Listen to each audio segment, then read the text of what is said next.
Yes, people, welcome to another edition of From a Third Eye View on Pi Radio, hosted by myself, Flawless Mr. Take Note, and joined by I'm pleased, very pleased to be able to say this, joined by both of my regular co-hosts on the show. First and foremost, joined by JV. Were you telling me you good? Yeah, my guy, good, bro. You know what I'm saying? Good. Was a bit hungry before, I had to settle for a snacks instead. But yeah. I apologize in advance already, people, if you hear me snacking on air, but it is what it is. Hashtag the show must go on. And welcoming back the returning. I feel like one of the Avengers has come back. You feel what I'm saying? And it's great to have him back. And it was a pleasant surprise because I didn't expect to see him today. Stro is back in the building. First and foremost, welcome back, Stro. Secondly, how are you feeling? I didn't think I was gonna be. Oh, was that deep like that? Yeah. I'm here. Happy to be back. Yo, man, we missed you. You know what I'm saying? And that. Yeah, like, for people who are like, "Oh, the show's not the same without Stro," that's why Stro is a part of the show.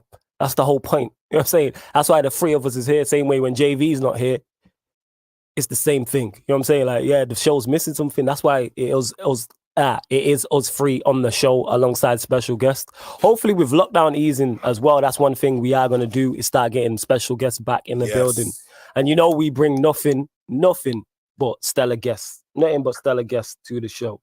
You should be able to hear Stro better now. That's my fault. Go on, Stro. Speaking to the mic. You should be able to let us know, Georgiev, please. But yeah, big up to everybody who was locked in. If you're listening via DAB radio, we appreciate it, or online.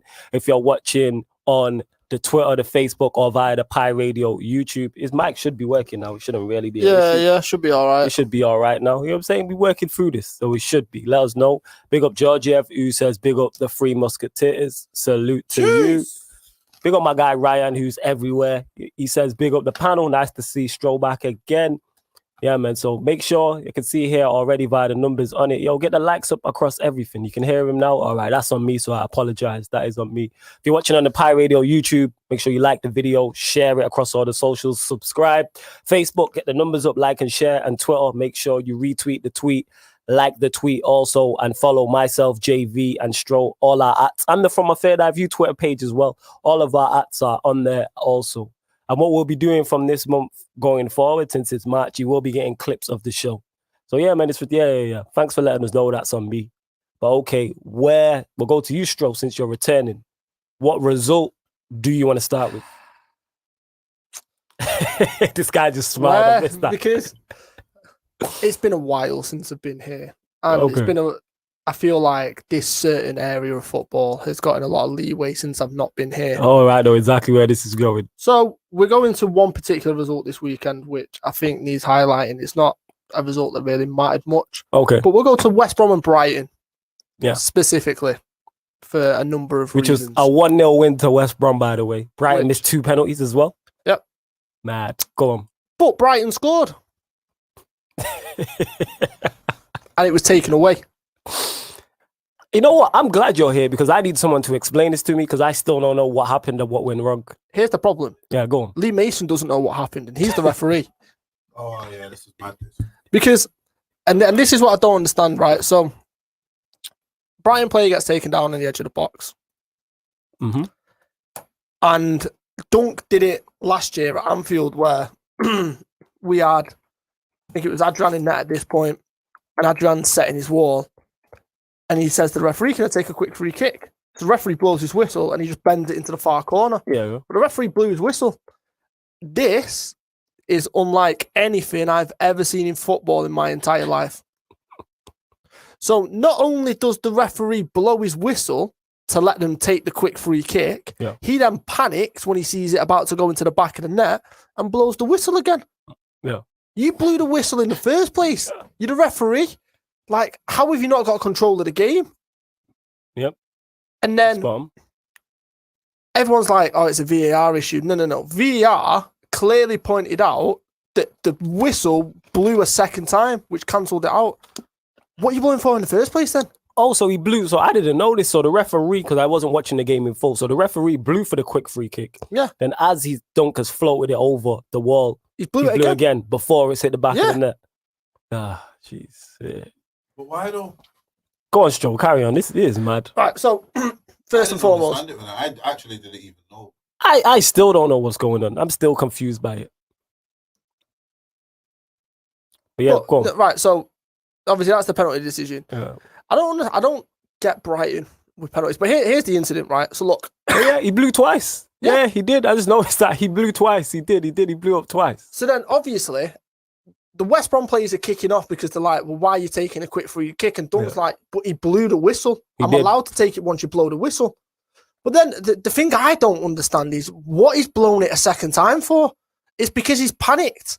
He's panicked. He's completely panicked, but that's cost Brighton massively. And here's the problem. So we had this incident last season where we said that VAR was going to cause someone to go down. Lo and behold, it wasn't that. It was goal line technology not being switched on. Yeah. But imagine that's Brighton fighting in a relegation battle.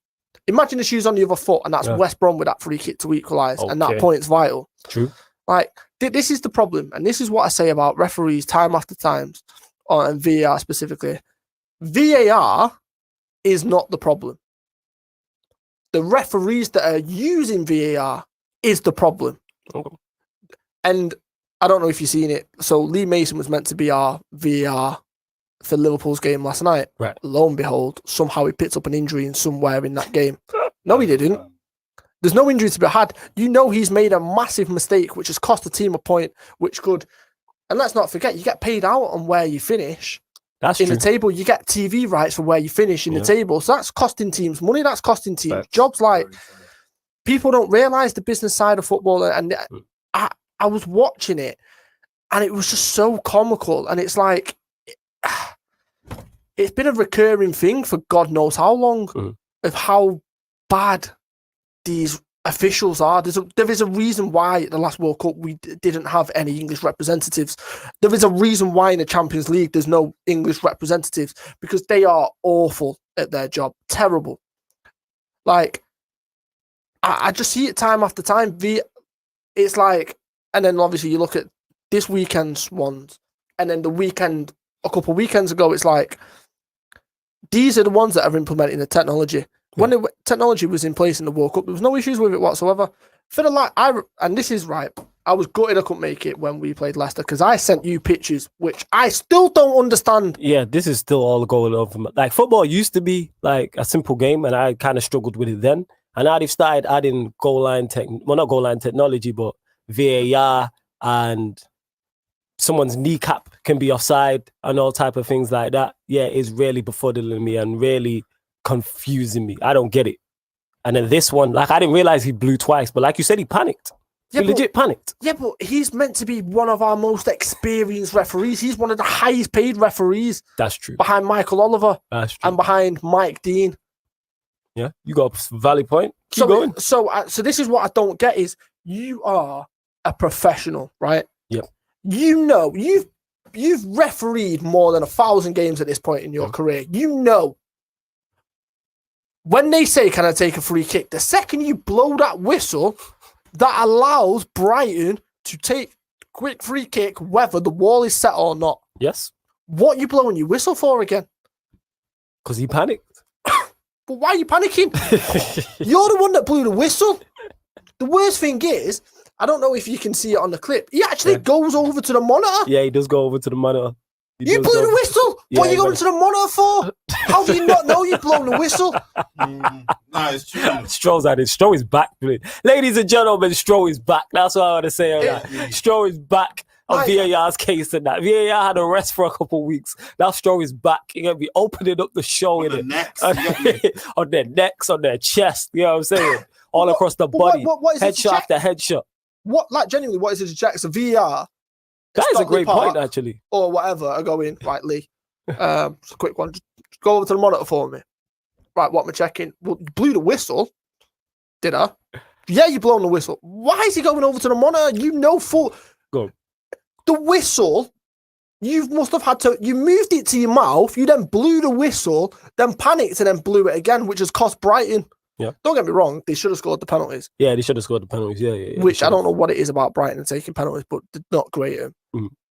But he's cost them points, which could cost them money in the long term, which could cost them a transfer deal because of the money, which could cost them certain TV rights, certain airtime, and everything that's going on. So it's a disgrace. That's a lot of money. That's a lot for them.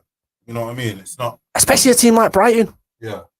And this is what bothers me. I watched it and then I go from that and then I look back at the Leicester one against us, which with the blue line, which I still can't get my head around. Then I look at Hudson-Odoi this weekend and it's like, how are you paying these officials any money whatsoever?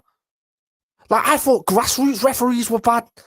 Like, they would do a much better job than half of these Premier League official referees. I reckon they probably VAR. would, you know. All jokes aside, I genuinely believe grassroots referees, because I think they're better at explaining things and talking to players. They seem a lot more stubborn as well. Yes. A grassroots referee would just tell you. Yeah, he just Do you know what I mean? Like, right or wrong, yes. Yeah. He'd be like, that's my decision, I'm sticking to it. Yeah. Like I've actually, when I think about it, played, some of the referees have been fantastic. Yeah. Certain referees in the league I'm in, and I'm like, you are a quality referee. They love it, they enjoy it. Yes. That, you know what I mean? Like they explain every decision. And whether I agree with the decision or not, I understand where he's coming from. Yeah, but then you get that one referee that likes to make it about himself. Mike Dean. The Mike Dean. Mike Dean. Yeah. But honestly, it's baffling to me how we've taken technology and we have completely corrupted it. And then you go online and then you see Australian A-League, and I've touched upon this a couple of times, where there was two challenges. The guy went in 50-50, it was a bit naughty, but he won the ball. He then goes in for the second challenge and he goes over the ball and it's dangerous. And you can hear the conversation on the telly between the referee and VAR, and he's like, listen, I'm going to send you over to the screen for serious foul play. I'm going to show you 2 replays. The second replay is the one that we want you to look at specifically, but you need to look at the whole picture. We're going to slow it down. We're going to speed it up. If you look, it goes over the ball and he catches him. It's dangerous play, but we want your opinion on it. If you'd have seen it like that, would you have given the red card? So the referee goes over, looks at it, and he's like, yeah, that's serious foul play. He's like, tell me when I'm on screen, I'll send him off. Yeah. That's all I want. I want to know how, on God's green earth, what that conversation was between Lee Mason and whoever was in VAR, as if to say, you've blown the whistle, and then you've blown it again. Yeah, what is... And then I'd love to know the conversation between the VAR for the United game, because that baffles me down to this day. It's the most in today's game, that is the most blatant handball you will ever see. What's the conversation? It's go on. awful. We're gonna get onto that. Yeah. Honestly, it's like, and I hate to say it, right, because we should have beat Leicester, and we were cruising, we were comfortable, and then when that goal went in, we fell to pot. For the life of me, honestly, I wish I could get it up and show the people that are watching the fact that I'm not just ranting. I can't physically. Can you explain, V, what that blue line's for? The dark blue line to show that everyone's on side. Who's the blue line? Exactly. So what's the blue line for? These men just drawing lines on. Right, for real? And then to make it worse, they've then got an actual light. They've got a dark green, which is where Firmino's foot is, and then a light green. But if you go from where his arm is, it goes onto the light green, not the dark green. So Firmino, he's offside. It's pure manipulation. It's just had enough, yeah. No, you know what's mad about that, yeah? Because I'm looking at it now and it's like, is that what they showed on TV? That's what they shown. As if to say he was onside. I know, but you see why they get away with it? Because they show that for a hot second. No one actually, gets a chance or even gets it, to analyse it. Or even if you have it on Sky Finger and you do pause it, it's not the same. But have you noticed? Times now, they're not even showing any replays. Yeah. They're just going to VAR and that's the decision. Yeah, because you know there's going to be criticism and you know you're going to get it in the neck. Mike Dean, West Ham Fulham, never a red card. Awful decision. Ridiculous. That is pure manipulation. That's like Villa last season, right? Then you go on to Manchester United, right? I've lost count how many times I've seen Maguire get put in a headlock. I've lost count. Lindelof. He Jorge Masvidal someone the other night. Oh yeah, when he need my man he channeled his inner Triple H. That's what that was. That was WWF Attitude Era. Triple H, I need that. Right. So then there's that decision, and then you look at Callum Hudson-Odoi. Yeah. How that's not a penalty, I don't know. I don't get it. What? Like seriously, what are you watching at this point? Seriously, you are paid more than £50,000. £50,000 to make a decision, and you can't get that right. Lee Mason, you're on well over £100,000. You can't get that decision right. I look bare confused, How are you blowing a whistle twice and then acting like you don't know what you just done? because like you said, he panicked. Yeah, but it's like, for example, like when you, for the man that when your missus catches you out texting someone or anything like that, and then she pulls you up on it, and then you stutter and you don't know what you're doing. That's exactly what he did. What are you playing at? I had to start there because I've had weeks of frustration of VAR, and that just topped over the edge because it is one of the worst things I've ever seen. I've never seen anything like that in football. No, it's jokes, yeah. You see, when it gets to the end of the season, yeah, they want to give out awards to the goalkeepers and that. VAR is the one who deserves the shout. That stopped the most goals this season. You know what I'm saying? That stopped the most goals, most certified goals. That stopped more than any keeper. And it's getting to the point now where you really have to deep it and be like, it was supposed to make it easier and better. It's actually took away from it. Yeah, because what I was saying this before, it's shown the incompetence of the referees because VAR is fine. VAR is giving you every possible, is enhancing you and helping you make the best possible decision. But here's the thing. It's giving you free look, different angles at it. Is enabling you to slow it down. You're also getting help from other people as well, and they're still getting simple decisions wrong. Go on. But here's the thing, it's like when the whole point, this is where people are losing the point of technology. Go on. The whole point of adding technology to something that already exists is to advance it. Exactly. Do you get what I mean? This is honestly like there's no cars, everyone's walking. Man makes the first car and it goes it goes slower than you can walk. Absolutely pointless. Do you know what I'm saying? It's actually took away. Imagine they make cars and then the fastest car is 2 miles an hour. No. This man just walking on past. That's VAR right now. You get what I mean? Literally, no, it is, bro. Swear down. It's not adding anything. If anything, it's taken away. Do you get what I'm saying? I think it's shown in your car analogy. That's showing the people making the cars how bad they are at their job. Yes. That's what it's doing. And in your analogy, that's exactly what VAR is showing how bad the referees are. Because back in the past, when certain decisions have been made, you'll have sympathy for a referee because it's like, there's no way he's seen that. There's no way. There's a body in the way. There's no way he's seen that at that speed. But then when you've not seen it at that speed, but you can go to a monitor and watch it in 4K view or 5K, 6K, whatever K you want. And you've also got 2-3 people in your ear saying, go have a look at this. And you're still getting it wrong. There's no more you can be given to make the right decision. But at the same time, it's masking referees as well. Go on. And it's hiding certain referees and certain officials. For example, right? Offsides. For me, I think keep VAR for if the goal goes in the build-up and he's missed it. But if the linesman puts his flag up, stop the game there and then. If it's not offside, that's on the linesman and he needs training. You're taking that aspect away from him. You're just hiding mistake after mistake. Right. And it's like, for example, I've lost count how many times this season where you can clearly see the referee's hesitant to give a decision because in his head he's going, well, VAR, I'll have a look at it anyway. I'm fine. No, do your job. Yeah. Take responsibility. Yeah, and that's the problem with VAR is that they're hiding and they're allowed to hide. Strip it back. Do exactly what they did in the World Cup.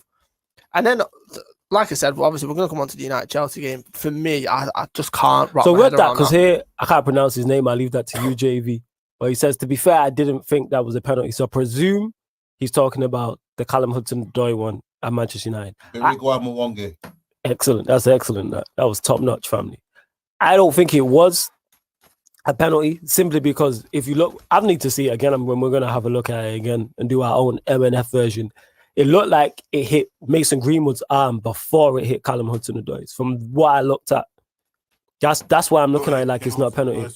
Oh, is it Hudson-Odoi's first? Okay. We're literally going to have a look at this now. The most telling thing about that was when Chelsea players thought Greenwood handballed it, all you heard was Chelsea players screaming handball. Yeah. The second they realised actually it hit Hudson-Odoi first, silence. So you even seen Hudson-Odoi? Did you not see what he did? Yeah. He went up to the thing, he's behind him, he's seen it and he went. That's not something you do. If you're not guilty, you don't go. And more to the point, why is the referee allowing him to go over to the screen anyway? It should just be you. That's the whole point of the VAR screen. Yeah, I don't know why. No players, managers, officials should be anywhere near it. Yeah. Facts. You're not lying. You ain't lying. Not in the slightest. I don't know why, but again, that's down to let the referee go. Because the thing is, when the referees say the ref's going to send off a player, he's having a word with two players. How often do we see referees send other players away? All the time. It happens. Go away. I'm talking to these two. But that's because he's controlling it. At that point, the referee wasn't controlling it. He had And these no referees in control over the control of game at that anything. point. I didn't in control of anything on a legit one. No. Adi, like, let's have a look at this. Having a look.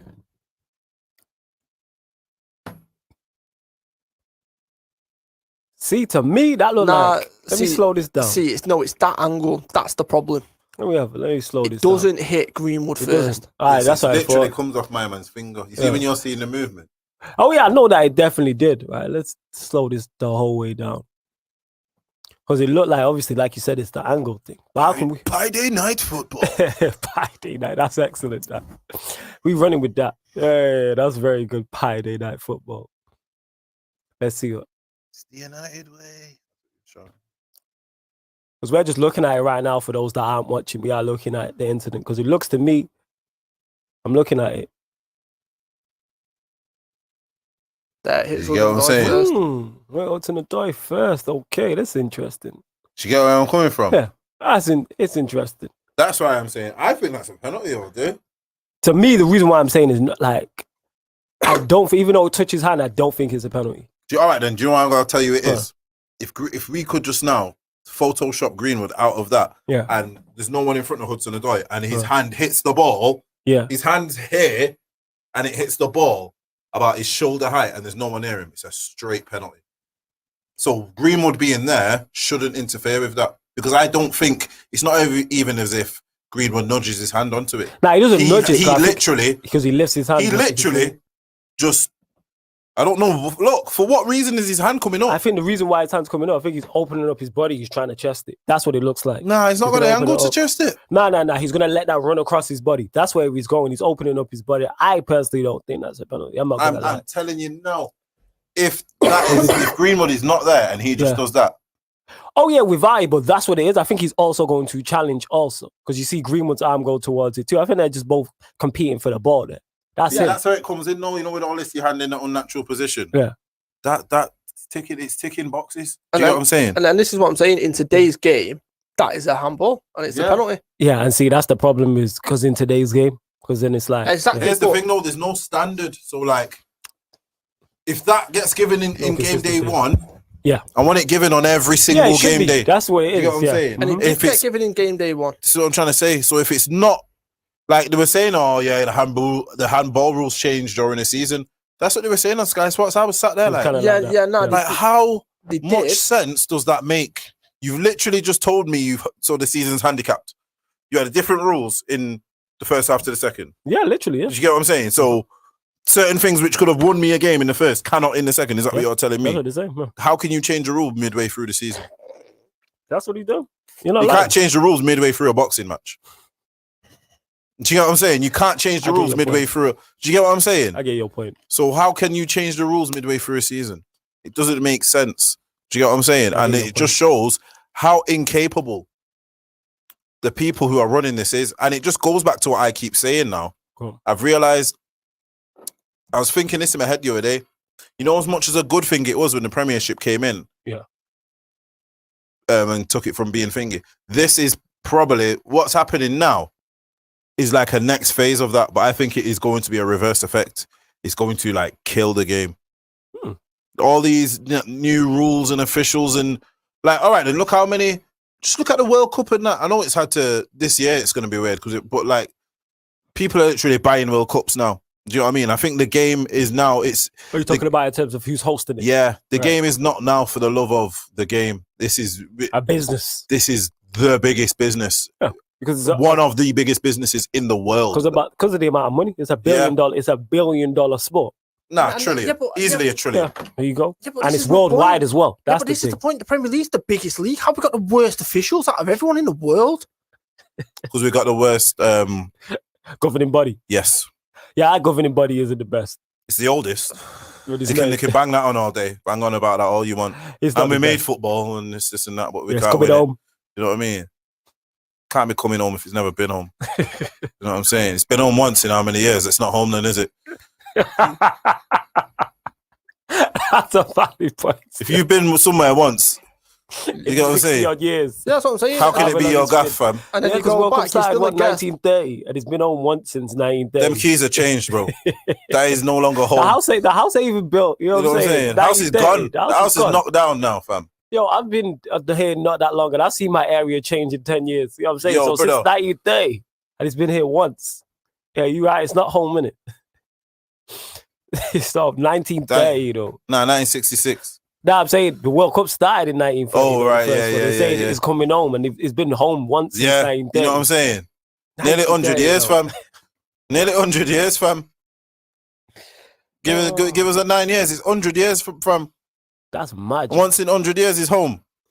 Hey, What's Brazil and them places? Yeah. France and them, man. Yeah. Even Uruguay's got one, bro. Yeah, Uruguay. I think they won the first two. I think. You know what Or I'm they won saying? one of the first two or something like that. Yeah, it's crazy. It is. You got a valid point. Very, very, very, very, very valid point. Oh yeah, man. Big up Mr. Aaron United in the building. He said, so happy to see my bro Stroll back, man. Yeah, big up. I remember we're gonna have to get you on, definitely, fam. We need to sort it out. COVID just messing up the whole thing. Soon come. But we're gonna get you on. He also says, big up my Duns, JV and Flawless as well. Salute to you. Make sure you subscribe if you're on YouTube to Mr. Aaron United, innit? UTD.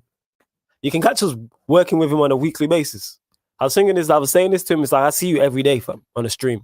At least once. I've seen him twice today. You know what I'm saying? There you go. I've seen him twice today. I see him on a daily basis. And when I don't see him for 3 or 4 days, I'm like, right, I feel like I've not seen Aaron in weeks. It would have been 2 days. So yeah, man, salute to Mr. Aaron United. The brotherhood. Every time. It's the brotherhood. That is facts. All right, what result? Obviously, we did touch on West Brom and Brighton. Brighton also did miss 2 penalties as well. It was an eventful game. Yeah, Stroll's had enough about VAR VAR. was all over it You know again. what's mad with them type of games, though? Like, them two must be absolutely kicking themselves. Which two? Who? That Brighton and West Brom. Why? Yeah. Why? No, just the missed opportunity in terms of points, innit? Oh, because Brighton, when you miss 2 penalties, yeah. Do you know what I mean? Yeah. West Brom, no, it's actually, yeah, to finger that West Brom will be the happier of the bunch. Do you get what I'm saying? Will be a lot happier. Without question. Do you get what I'm saying? Because If someone says you're going to win one, if the other team's going to come to your ground, relegation rivals, and get 2 penalties, you ain't taking that. You're thinking, right, if we get a draw from the game, it's good. Yeah. Because Big Sam must have thought, all right, 1 penalty missed, all right, we got away. When the second one goes in, you don't expect a team to miss 2 penalties against you. Nah. You're thinking one of them's going in, without question. Without question, is us. You know what I mean? Yo, facts, yo. This is facts. Aaron just said me and Flawless might as well live in the same yard. This is facts. You know what I'm saying? And that. Big facts. Nah, I tell you, yeah. Twice today I've seen we've been on the same live stream. That's the mad thing, yeah, man. But salute to Aaron every single time. Every like time. I said, it's the brotherhood. But yeah, great result for West Brom, though, in regards to the table as well, because they needed that. Yeah, but 'Cause it looked like they was getting caught adrift. So that is a great win for them. And that's their first win in 5 as well. See, look, man was saying that. The Yeah, I thought it was done. I'm not gonna lie in it. My about that has completely gone messed up in that because Fulham have managed to pick up a couple wins. Newcastle have only He won might 1 in do 5. it. Who? Big Sam might Big do Sam. You reckon Big Sam will do it? Well, Big they're on Sam might do 17 it. points. It's the maddest. though. Newcastle are on 26. Yeah. But So they're still 9 points off. And Yeah. I was saying it was done. But we'll soon find out. I think they'll go down. However, I don't think Fulham will go down. Who do you reckon will be Newcastle? Possibly. I Even reckon Brighton. Newcastle- I reckon, Brighton. You reckon Brighton will? Yeah, I think Brighton might get dragged Brighton's into what it. you know. You saying Burnley and Southampton are safe, Look yeah? at Brighton Southampton there. are safe. You've got Danny Ings. Even with that, though, I can't remember the Nah, last they're time they've safe. won. They're safe. They're safe. They'll be safe. Tell you someone who is safe. Who? Who I told you about from the beginning. Leeds. Leeds United. Oh, yeah. We knew Leeds. Yeah, you called that. With the amount of goals they score, they're Yeah, bound that to be. was my thing. Unless Leeds started losing like 5-4. Yeah. I think they're more in trouble. I think next season could be a talent testing season for them. But this He will season, I have think to- it's fine. He will have to invest heavily, I think. You can't keep going like that. No. Yeah, but have you not defensively they've been a lot better for the past 3-4 games. Okay, Yeah, go he on. does seem to have tried to. Because I'm looking there, they've scored 43 but conceded 44. That's Yeah. Leeds in a nutshell. Yeah. Great to watch. Scored what? They've scored 43 goals but conceded 44. You see, you know what? One thing. So Leeds just make- looking at it there, as Leeds, they've scored more goals than West. Wait, yeah, it's 44. So they've conceded, they've scored more goals than everybody apart from the top 3. They've got more than West Ham, more than Chelsea, or Liverpool have 3 more. So yeah, minus the top 3 at Liverpool. So they're the 5th highest goal scorers in the league. This is what I'm saying, though. But That's mad. this is where they might get caught out. Go on. Because you see, just there, you said the goal difference. Yeah. This season, it's not going to catch him out. Next season, if they try that again, Yeah, or someone's a bit closer to him with that goal difference, that goes against you. yes. So even if you catch up to if you've got few games left in the season and you catch up to them, and you just match results, they're going down. Do you know what I mean? Do you get what I'm saying? So that goal difference, as much as it's working in your favor, you do have to remember you're still come next season, you've got to go again. Well, and I don't think teams will be as open. I don't think teams will be as open when they play Leeds next season. No, it's open, and then they won't be caught off guard. They're going to be more prepared. Yeah, do you get what I'm saying? They're gonna, Sheffield, like we've seen with Sheffield United. Teams are more, obviously, without fans being there as a factor, but teams are more prepared now. But with Leeds, there's two different Leeds. There's Leeds with Calvin Phillips. There's Leeds without Calvin Phillips. Okay. Leeds with Calvin Phillips is a different team. They've lost one all season with him in the team. Okay. Without him in the team, he's lost 7 or 8. He is that good of a player. I'd have him. I'd take him every single day. Yeah, because I'm looking there. They've won 11 games. They don't draw. They've only drawn twice. This is what I mean. 13 losses. Yeah. So they're literally, like we always say, either win 4-0 or get beat 4-0. That's Leeds for you. Yeah, because 2 draws, that is the lowest in the league, well, joint lowest with Sheffield United, who are bottom in terms of draws. But losing 13, they've lost more games than everybody apart from the bottom 2. Do you get what I'm saying? That's crazy, that. So then that just shows you like exactly what I just said about the goal difference. Yeah. If you next season you do that, but everyone around you is not, so do you know what I mean? That could be you in trouble. So what we're saying is everybody from Burnley downwards could be going down, because Burnley are 15th with 28 points. Brighton are 16th with 26 points. Newcastle also on 26 points. Burnley could get dragged into it. Yeah, that's what I'm saying. Is everyone from Burnley? Is that what we're saying? Yeah, from Burnley down, everyone will get dragged into it. You know what? I'm not going to lie. I'm sick of Burnley now. Yeah, so am I. Yeah, go on. You've had your run. Hey, it's amazing how the year anniversary came up with Ben Me. You know what I'm saying? Anthony Taylor. Sick of him. Yeah, since that, they still ain't got no sauce. You know what I'm saying? Yeah. I seen Vidra playing though. Here's the maddest thing. I only clocked that I missed Rodriguez out of that, but I was the man with the most foreign sounding name. He's still a good old Englishman. You know what I'm saying? His man's called Rodriguez, you know. Yeah. Man didn't know, and you just Rodriguez, you'd be thinking, all right, which one is it? You know what I'm saying? Yeah. I get exactly what you're saying. You know, in all seriousness, I think they need to, when you really look at what he's done, he's done good to keep him in for so long. But one thing I would say about him is he's not got like a, well, he might just be scared to it, but he doesn't always seem to have had anything else to build on. Like some managers come up and they make the team solid, and then they might try and attack more or have more of a. They try something different. Like I you know where I think he's missing out. I think they could do with a number 10. I think they could do with a. I'm not going to say like a poor man's Bruno, but you know, someone who could. Someone's a little bit different who's got. Who could get some goals for him as well, though. You know, one of them like a Cahill. Do you get what I'm saying? Like a old school Tim Cahill. You know, that type of player. They tried getting Harry Wilson from us as a number 10, but they didn't want to pay the 15 million that we wanted for him. He can score a goal at every level. I mean, the free kick he scored against Man City for Bournemouth last season is one of the best free kicks you'll see all season. Did one against us a few years ago. One against in the cup. Like, the kid's got talent, but they just didn't want to pay the money, and that's the problem with Burnley. When push comes to shove, they're not willing to pay the money. So that, for me, I think obviously they've got new owners. If they don't invest, it's going to be a mess, and they're going down. See that? I think just because of the steel they have, they'll just get out of it, type of thing. I think they will, but I'm sick of them now. You just want them to go down. Not even that, but just look at Leeds. Look at, all right then, check this one out. Right. Here's the damning thing about them. Look at the teams that have come up into the Prem, such as your Wolves, your Leeds, Aston Villa, your Villa. Okay. Yeah, right. Look where they have gone. Look where they're going. There's a trajectory. You can see something. Even Brighton at points with Graham Potter actually do play decent football as well. This is what I'm trying to say. You can see what he's trying to do. He just doesn't have the players. Here's the thing with Burnley. I don't ever think they'd come back up. They wouldn't come back out of the Championship now. Absolutely so? not. No, not a sniff. The They- championship's gone past that. They would do what Leeds did. They've got ballers. They've got some. The championship has ballers now. Okay, this is good. Do you Yeah, get what keep I'm going. saying? You know, like I was saying when I was pointing out, like championship people who've come from the championship recently. Your Ben Ramas, you know, Yeah, what I mean? Ollie Watkins. Your Watkins, your Yeah. Cantwell, your even though that Cantwell's gone back down. Your Madison, you know what I'm saying? Your Grealish. These are players who have played championship a lot recently. A lot of young defenders, you know what I mean? Your Mason Mount, you can include in that. Well, you say no one's talking about Barnes or Wood McNeil if they go down. No, they were talking about McNeil. McNeil, no. McNeil goes.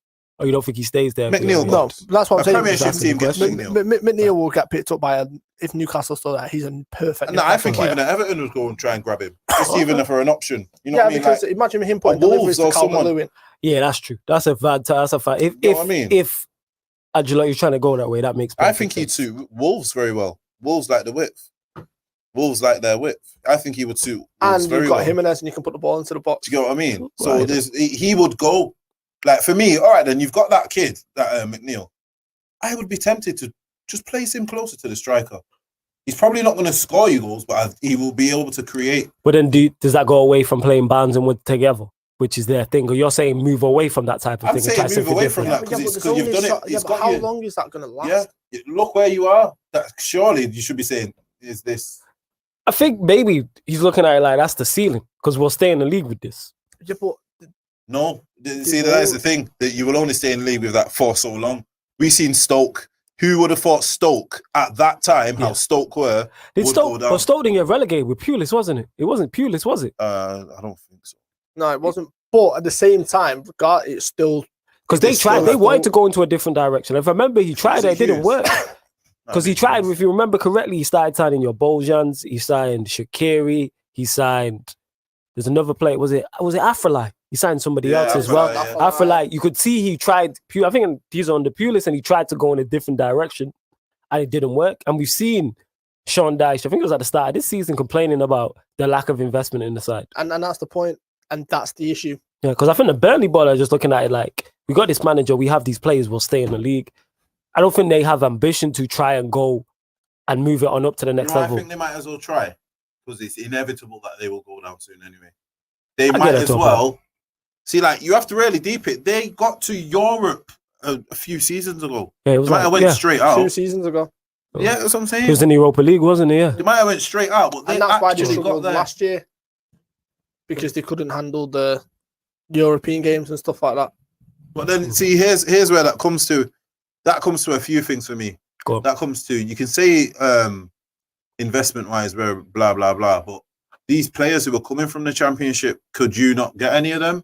Do you know what I'm saying? Like, what's your scouting like? Because for me, they seem to be absolutely not terrible, but it's just like one type of player you can get. Exactly, and that's the whole point. Is they're not going to attract the Ben Ramas, the Watkins, the Fingers of this world because of the style of play. I don't know. I think they could take. I think they should even take a punt on some of them. No, Someone might be like, if all right, then see, for me, if I was a Ben Rama, these type of, you know, like number 10 type of play off the striker in a 4-4-2 type players, I would be. If I'm him and I'm saying Burnley and I'm saying these wooden man can knockdowns and head downs for me, and I'd be saying, you know what I'm saying. So But that's is it a Sean Dyche thing as well? Should the Burnley board look at it and go, all right, do we go get another manager? I think if they get another manager, Did they go get another manager? with what they've got, that base. This is what he's got a base there. He's got a template. They got something to. He The needs next to manager build has on something it. to work from. If they go and get Eddie Howe again, they're laughing.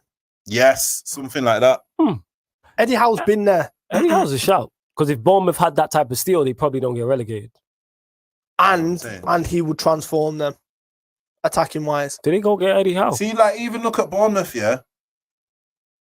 Here's the thing. Yeah. Bournemouth might be in the thingy now, but Bournemouth will probably come up, Yeah. get back in the Prem. They probably beat Burnley. Yeah. Stay about for a few years, be a better team in the league than Burnley, and then maybe, you know, go down again. But they've actually done something. And what people are not deep in as well, when you go up and down like that, you get the multiple parachute payments. Yeah, It's you get the probably money. probably better for your club anyway. But I don't think there's much what Burnley are adding to the league at the moment. Their type of football, while it can frustrate at times, it is a very much a dying breed. You've not even see, at least, but people don't deep about that. You see, when man like Allardyce used to do it, Yeah. he still has some very potent attackers. Yeah, Kevin Davis. Do you get what I'm saying? Like Michael Ricketts and Nelka. and you know, Okocha. like, You know what I'm saying? like they would score you. Jokayev. And then Pedersen. you had Nolan you had in his Morgan prime. Pedersen, yeah. No, it weren't that. It was Henrik Pedersen. Was it Henry Pedersen? Okay. Yeah. Morton Gams was Blackburn. Oh, yeah, it's Blackburn, yeah. Yeah, you get what I'm saying? So he's got Delroy Facey and them man there. You know what I'm saying? He's got people who he knows he can get goals off, but he always has a little bit of flair. Yeah.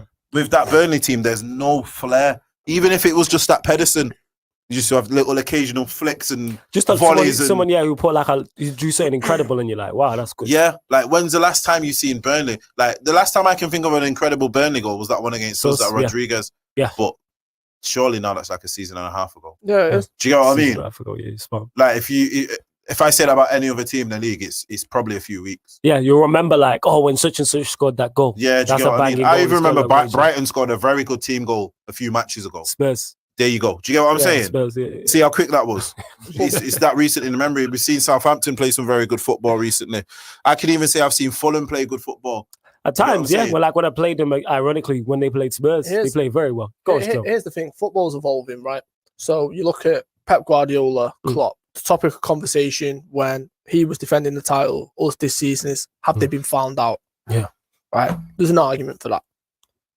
Are you going to tell me that professional coaches who their job is to sit and study opposition teams and they go through hours and hours of footage, defensive transitions, positional play, what they do when they're in transition, what they're doing when they're in the ball, when they're out of possession, stuff like that a Burnley team isn't going to be more easier to dissect come this year, next year, because they know exactly how they're going to set up. Now, you know how Even me, is. with my limited knowledge, I know what you're going to get against Burnley. You know how they're going to attack and how they're going to defend. But I'm talking about how to stifle them, so how to stop them. Definitely. Here's the maddest though. You see what Stroh's saying there? Oh. Say, all right then, say this is, I don't know, like you're saying, a top team. So say this is Liverpool or a City, yeah?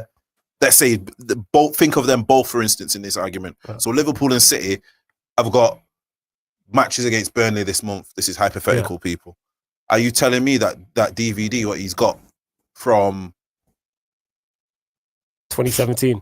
You know what I'm saying? 2017 is not going to be the exact same thing in 2021, which is the new DVD, which he's got this week. It will be the same thing. Do you get what I'm trying to say? And that's my point. It will be exactly the same. Is a very good point. It will be exactly the same. See, even if you watch the Liverpool one from the season they won the Champions League to the season they won the league, there would be subtle changes. Yeah. Do you get what I mean? Even like with Pep, when Pep's flying. Being advanced. Yeah, there's an advanced, or even if there was something that was crucial this season, they don't do that as much this season. They do this one a bit more. Do you know what I mean? Or a new player or something like that. You know what I mean? There'd be variables. I honestly don't think there's any variables as to what that team will do and can do. That's why when you really look at everyone else, you can even argue now, it's the similar thing with Sheffield United. It's a similar thing, if you really want to say, it's the similar thing with West Brom. So I honestly think now, the old school model of getting promoted and being really rough and tough and big and hard to beat is played out. You've got to be able to play ball. Okay. And that's why I think football's going. Yeah, that's why it shows it.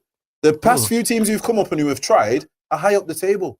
Villa, Leeds. Because that's the Villa and Leeds do try and play football. Wolves, even though they're rigid, like you said, have that Neto. Neto this season, but Matinho. Neves, who can do something special. Your Jotas, your Traores, your Jimenez, you know what I'm saying? Something different. Not just, but they still have that tough, rigid, tough to beat. Yeah, Wolves have been, That's what I'm trying to say. Too many teams have taken that, like I said, that old school approach where your whole team has to be that, whereas some have realised, well, I'll get my back four like that. Yeah. And, I'll have probably a sitter. Yeah. And then let's see what we can do. Or even if you have two sitters and you tell the other four, right, go win me the game. Yeah, do you get what I'm saying? Make something happen. And that's where I think now, that's the change in football in the Premier League at this moment in time. Because I think Sheffield United did that last season. Or really, you know what? It's not just be difficult to beat. You've got to actually have something. And they did play last season as well. Give them their due. Yeah, no, that's what I'm saying. But it was too, as we've discussed, it's too not easy to work out. But like what we're saying is, with these top quality coaches, they're going to work it. They're going to figure it out, and then you have to pose different questions. Then you need your plan B. You see, it's like, as much as people will say, "Oh, this season's down to Villa spending a bit more money," He obviously had an attacking plan, which he couldn't implement with those players. And now that's why when they signed Watkins, they signed Ross Barkley, and you've seen the difference. Do you get what I'm saying? You've seen the difference, yeah. Even Ghazi's has got the joint top most goals, and he's not even been playing this season. That's crazy. So then that shows how good that shows that it's probably even made him a bit better. Like we say when we're talking about United having, your Van der Beeks, your players around, your Tellez's that are making other players better. Surely that is something what's happening with these teams. That is pushing. Like when you're looking at a Sheffield United, like, and I think this out about United sometimes, but I'm saying your Sheffield United, your Burnleys, your Brighton. What would not as much Brighton because Brighton can play, but what is a Burnley training session looking like? That would look absolutely terrible. I don't care what anyone says. Zero techers, zero through balls, zero. It would look terrible, bro. It would look like, to me, it probably look like some rugby guys trying to play football. Here's the thing with Burnley, right? Is to give you a different analogy is boxing, right? Yeah. This one fighter is just on the ropes all the time, taking punishment, but just looking for that one shot. There comes a point where there's only so much punishment he's going to be able to take. Burnley are only going to be able to sit back and defend for so long before it catches up with him. Yeah, I hear that. They're getting away with it because they might land that one punch, which they might go on the counter-attack and nick a goal, and then they can hold on to it. But the problem is teams are going to start figuring it out. Teams are going to figure out how to beat the low block. And the teams are going to be moving him out of position, going to move the ball quicker, and they're not offering anything. Like, I'm looking at it, they are the second joint lowest scorers in the league. And that's the problem. That's mad. Yeah, but that's a big Everybody scored more goals than like even Southampton have scored. Wow. Southampton have scored 31 goals this season. Burnley have only scored 18. Even Newcastle, who people criticize, have scored 9 more goals than. This is my point. And then one thing I would say about Burnley as well, we have this thing of Barnes and Wood. That it's a good partnership. It's not. We've seen actually better partnerships. Oh yeah, definitely. I mean, like, for the smaller teams, like the amount of goals what Barnes and Wood score isn't like a crazy amount. It's not, they do just enough to keep Burnley safe. Like it's probably about 10, 13 goals. You know what I mean? Okay. Probably most 15. It's like, yeah, that's a good amount of goals, but when you really deep it in today's game, you could probably get someone. You could probably get their outlay if you scout properly from one player. Do you get what I'm saying? If you scout properly, so what you're saying they get you 20 to 30 goals. You could probably get one player, even if you're a small team who gets you 20, 30 goals from all competitions. Small teams can do that. You've seen your Kevin Phillipses in the past at Sunderland. Do you get what I mean? We've seen small teams have strikers who scored them, you know what I mean? Who scored them a lot of goals, or even Danny Ings at Southampton. Yeah, or even really important goals. Like they don't score really important goals, which then lessens the need for the total amount, because the really important ones. They don't even do that. Yeah. So really and truly, when I think about Burnley, they're probably the most frustrating team out of that bottom, because I'd say all of those teams who have not been in the Premier League as long as Burnley have would love to have that Premier League history behind them, the chance to have something to build on. Are you telling me Fulham would rather this be their 7th season in the Prem rather than the first yo-yoing up? Yeah, do you get what I mean? Yo-yoing back and forth. The template and the, use of a better word, structure, what they have,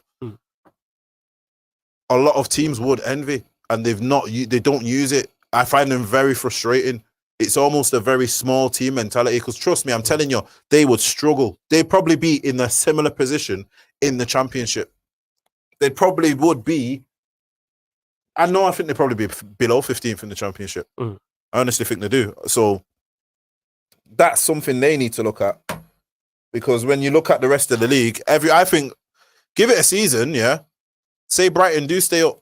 Say even Fulham stay up. I think them two go past them next season. Yeah, definitely. Do you get what I'm trying to say? I think next season, if not this season, Burnley are in big trouble, because the caliber of teams who are trying to come up now are footballing teams from the Championship, and they will out-football them. A Brentford would absolutely out-football a Burnley right now. If these games were to happen right now, the top Championship league teams would outball them, like literally play them off the park. I get your point. Like, all right, then look at that kid, Eze. How are they not looking at players like Where that? did Eze come from again? QPR. Was it QPR? Okay. Champion. Look, he's another one. Championship baller. Eze's yeah, He's a baller, bro. Yeah. You get what I'm saying? Yeah. You telling me you can't put him in behind one of your bands, or you would? You know what I mean? And That's true. Get how many goals from him, and get your other striker more goals, because it's all good giving them headers and knockdowns. If one of them's got a bit of pace, like that Jay Rodriguez, how does Rodriguez not play over them two? He's clearly a better footballer than those two. They can do all that, WWF Hulk big man thing. You know what I'm saying? But essentially, it's goals. Like, these men look like centre backs. They're bigger than most team centre backs, and they still don't score bare goals. I get that's for me, point. innit? Nah, it's interesting. No, I've been on a bit of rant, but yeah. Nah, it's an interesting deep dive, because obviously we talk about the top teams a lot, but it's great that we can talk about the relegation zone. So we're saying obviously it's looking like West Brom and Sheffield United are gone.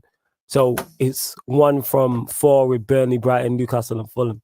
I still think Fulham will go down, but the resurgence, the way they've managed to close that. If they didn't.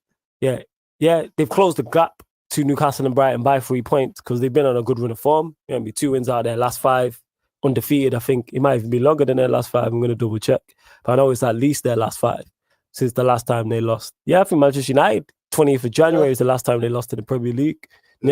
Fulham.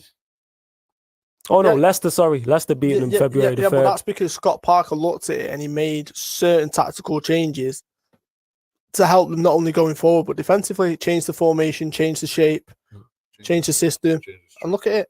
Well, change the striker, got in that Josh Major or Major, however you pronounce it. But see, that's another player who's come from a lower league team. I think he come from like a Sunderland or somewhere, and then he went to Bordeaux, and he's not, enjoyed it in France, and they've got him back in. He's only young, so even things like that, like that, just furthers my point about Burnley. You're not trying anything new. This guy's done half a season and he's gone, right, I need to do something else. Yeah, do you get what I'm trying to say? Same old type of thing. I get fully what you're saying. It is. Sean Dyche just always just sounding like he's like a loaf of dry toast. You know what I'm saying? Like, come with something, innit? Oh, that's all I ever hear from him. It's like, nah, come with something, man. You're a Premier League manager. Like, does he look like a Premier League manager? I don't mean in terms of looks, people. I mean as how he plays his team. How he plays. He's a proper old school, back to front. Bro, I'm telling you, he is a beginning of 1992 beginning of Premier League manager. That is his thing, bro. He is a League 2 manager. He looks honestly, like a League 2 manager. How he outlays this. You could imagine him, no disrespect to him, but like watching Class of 92 when they're managing Salford United. That type of thing. Yeah, that's what I'm saying. You can see Sean Dyche on the opposite touchline screaming at Graham Alexander or something like that. That's what I'm saying. If you could like give a man a file on the next manager, like you do with scouting, and then you've seen his tactics, you've seen his tactics, you've seen the stature of his players, you see the way he plays, and then you hear that voice. You're expecting, he everything about him screams. He epitomizes that, This is what I mean. He screams it, bro. Get this man up. I think he's just looking at it like Burnley and playing devil's advocate. Where, like you said, is the wheels going to fall off on it? But they've been in the league a long time, and he's probably just looking at it like, I'm just going to ride this till the wheels fall off, because they've been in the Premier League a long time. Yeah, but you're too comfortable. Yeah, it's comfortable, and that's the problem. But it seems he's comfortable, and when he's complaining about the board, unless the board's comfortable, it's let's just stay in the Premier League. That chain left, because if he leaves, where's he going to go? Really? Yeah, but the problem is, is you lose a McNeil in the summer. You lose a Wood due to injury. Well, he's a mess because you're not replacing him. Dead food, dead grub, fam, yeah? Dead grub, man. They're not taking the thing seriously. I'd rather see someone take their shot and their chance. I'm telling you now. All right, then swear down, bro. Yeah. Next opportunity you get, just watch the championship. Yeah. And watch that one that comes on Channel 5 and they do the roundup. Yeah. Okay. And just watch the first 5 games and you'll be like, nah, Burnley. Yeah, these men are trying to play football. You can see the plan. Like, yeah. I understand. Like, all right, then Rooney and his Derby team, they're trying. Rooney is actually trying to. You can see this guy is trying something. Do you get what I'm saying? I mean, even when you watch the top championship teams, I can always bang on about Brentford because I've watched them for a few years now, and for me, they look like a Europa League team. That's how I've been hearing this a lot. That's how much I would say. They look like a Europa League team. Honestly, I think if they got anywhere near those type of heights, they would sustain it, I think. They'd look in place. But Yes. all right, moving on. What result? We'll go to you, Straw, again. What result do you want to go to next? I don't know how we did that deep dive on the relegation. Oh, yeah, because of Brighton West Brom. But here we are, people. Make sure you continue to like the video I'll let watching on you decide. YouTube. You know what? I want to go on the Okay, go on. I want to go on the Spurs one. Okay. To just give my opinion. Yeah. So that's a lovely yeah. segue. So Tottenham 4, Burnley 0. We did a great deep dive on Spurs, and we did a great deep dive on Spurs last week, speaking about them when we spoke about their game against West Ham. And we again, with all the attacking players they have, why are they not doing more? Because Just give this one a go. and you see this 4-0. Look at this though, 16 shots, 7 on target, nearly Because 60% what did he possession. do? What did he do? Actually played their players where they're supposed Try to attack. Yeah, tried to attack and actually See, played but Bale. this is why I heard a discussion today, Go on. and it was like, all-time Premier League managers, and Jose kept coming, and I was like, sorry, he can't come in it anymore. No, you can't. Like, He had his run. His run was fantastic, his but that's run it. was insane. But that's it. That's as far as no, it man, goes. it is. Can you even say he was a better Premier League manager than Wenger? No. That's how deep it is. I don't even think you can. I mean, being realistic, It depends on what you talk. Like in terms of, depends what you're talking about. Wenger revolutionized Wenger, Oh, so you talk about in terms of the football. everything. everything. Just All impact. overall body impact. I'm telling you, if Wenger don't come in, we probably get lazy. It's a possibility. Like he adds it on, but Mourinho played his part too. But that's another conversation. Wenger, Yeah, before Mourinho Arsenal definitely played his pre-Wenger, part. is a total different yeah, animal. It's different. Yeah. They are literally a rugged Yeah, rugged they're more and Burnley. tugged. Yes, that's what I was gonna Do you know say. what I'm saying? Specifically about this game, right? He had 4 attacking players: Mora, Bale, Son, Kane. Yeah, not a number 8. You're trying to fit in number 10 because you know what I'm saying. He then had That's it. Ndombele, I think. Yeah, that's the lineup right there. So you got Lloris, Aurier, Sanchez, Alderweireld, Reguilon is your back 5. See, 1 second. Ndombele, Højbjerg, Bale, Son, Lucas, Kane. Go back to the fullbacks. What, Reguilon and Aurier? Yeah, they're attacking as well. Yes. Oh. And one thing I will say is, it's funny how they don't consider when Eric Dyer's not playing centre back. Because if you're playing Eric Dyer, but here's the thing: he knows this. He's not stupid. Eric Dyer centre back against these men we've just talked of, even though they've not actually Yeah, played. so they went with Rodriguez and bully him. Vidro. They were the 2. Do you get what I'm And then saying? Chris Wood did come on. But yeah, go on. Nah, I get exactly what you're saying. Yeah, because Eric Dyer was on the bench and didn't end up getting on the See? pitch. And he even brought on as well Lamella, Ali, and Doherty. But obviously the game was done by them. But So even there, who played like for like who attacking played changes. who played next to Ndombele? Højbjerg. That's my point. Højbjerg was literally right. You stay there. That's it. Let everyone just go forward. And Ndombele is going forward, breaking the lines. Then got Mora coming into, like, I lost count how many times I seen Kane swapping and Son would go, or Kane would go to the left and Mora would go, and vice versa. That's the kind of transitions you see at United these days, at Liverpool, at City. You can't defend against that. And this is the frustrating thing. He's had this in his Arsenal all season. Well, yeah, he wanted to blame players. You know what I'm saying? Yeah. Just play. I've said this. Just play the attacking players. The thing is, what a delivery! I always say this. Sorry to cut you off. If your defense is better than your attack, and you're a defensive manager, to me it makes sense because you're going to the strongest part of your team. You made the point, JV, and you mentioned him just there again. There's no way that your defense is the best part of your team when you're playing Eric Dyer at centre back, Exactly. who's not even a centre back. So if you have Kane, Son, Bale, Mora, and Ndombele, Dele Alli, Bergwijn, all these attackers, why not use them and just go for it? Kind of Leeds-esque, you know what I'm saying? Why not? And you've seen West Ham last week after West Ham scored the second goal. Spurs peppered them again against Burnley 4-0, and it could have been more. Why not go for it? Why not play on the front foot when you have all these attacking options? It's not like you've got terrible attackers. Yeah, but it's amazing how he stops talking about Gareth Bale, lets him play, and lo and behold, the man starts scoring goals. Yeah. Guy looks. I mean, if you look at, obviously that's a good ball, the pass really. that Bale plays for Kane and the third goal is a joke, by the way. But it might even be the second goal. It is. I know what the goal you're talking about. Quality and even Kane, even Bale's second goal is a great goal. What's mad though? This is what does my head in about him. The minute these man, one of them messes up, the back out. Yeah. We've seen him do it at United. Yeah, there's no leeway. We've seen him do it. We've seen it. That's a great move as well. That actually. Everything has to be his way, and he doesn't realize that the game's changed. This is what takes it away from you as a manager. Yes, you've won 4-0, but you've won 4-0 against Burnley. Here it is. Look at that for That's pass. a great pass. Look, why would you not have been? Honestly, I think every other player, every other manager, in the league, plays these players. Yeah. Every other manager. I think if you have these, I think I've said this if Mourinho leaves or sacked, the next manager that's going in there is looking at her like, I can get a tune out of these players. Right, I'll put it to you like this. That's why Nangle's been looking at it, because he's like, I can have, you can have Kane, Son, Dele Alli, and Bale backed up by Ndombele. That's a very good group. That's a very good. And Højbjerg. Sorted. That's a very good front six. All he needs is a centre-back. Yeah. All he needs is a centre-back. Centre-back, goalkeeper you can argue with, and then, But what I'm saying is that's a very good 5 going forward. Like, if United are playing Spurs and Spurs are playing all them, all right, we need to be on point with this. Because they have players that they can hurt us.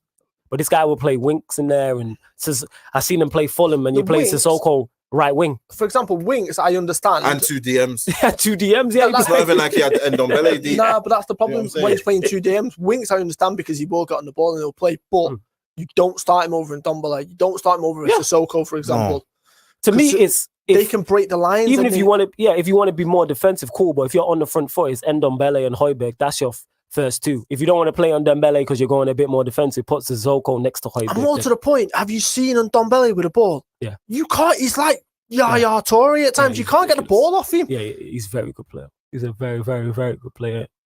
I just think, don't get me wrong as well. It's like I'm noticing Harry Kane's not backing the goals, but he's you know what I mean. He's always consistent in it, even if he doesn't play that great. That's a good goal. That's a great finish by Mora as well. But what I'm thinking is it's getting to towards the end of the season with this whole tournament. Yeah, I actually want this guy to go into a tournament fit for once, because I do rate Harry Kane as a. What a pass that was from him. It was our back heel. I rate him as a striker, but I want to see him. He normally gets what you call it burnt out by Tottenham, doesn't he? Look at that. I missed that. And look at Jesus. That looks like it's a. That is ridiculous. That is ridiculous. No, but watch the whole move. That looks like it's the whole move's crazy, but I missed that. That is mad. Look. And then look, little touch, one touch, bang, gone, bang again. Look, gone. And then this. Oh yeah. And then good finish. This. That is prime Bale. Touch out of his feet, and he bends it round him. He's done that a million times. Yeah, definitely. We've seen him do that. I don't know what the celebration's about, but yeah. Well, this is what I'm trying to say. You don't know what the celebration's about? Yeah, go on. What is it?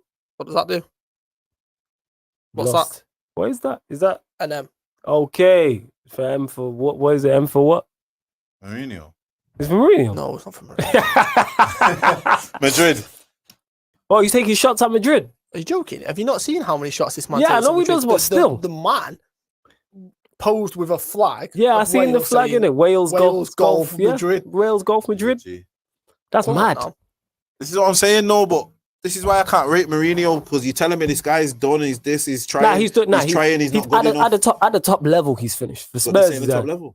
Yeah, at the top level, Mourinho's done. I'm saying. Oh no, I'm talking about Bale. Oh, right. I thought you were talking about Mourinho. Mourinho's I said this about Bale. I've not seen him play enough to say if he's done or not. People say he's lost his pace. He's not got it. I've not seen him play, but when I've seen him play against West Ham. He played against the lesser team, the Wolfsberger team in Europa League. He's playing now. To me, he looked good. But here's the thing: what people see. This is where you've got to disconnect your football memory with the actual. Because if we're talking about the actual, in Bale's most explosive, he doesn't actually really use his pace that much. Exactly. Because he's central. Yeah, when he first went to Madrid and he's running around that Mark Bartra for that Barca goal. Yeah, bro. You know what I'm saying? He's not going to do that now, though. Even when he was at Madrid, like I'm saying, he was more central. So he has to do things in bursts. Yeah. He's still that much of an athlete. He's still got. See, you can lose your speed over a long time or your acceleration. You still have your burst. You're still able to burst and get off a shot. That's all he needs to do. He's still got the shot. And then here's the thing I don't get right is he's got nice. Carlos Vinicius, who was the top scorer in Portugal last season. And all I've heard from the Tottenham camp in Mourinho is like, but he came from Portugal.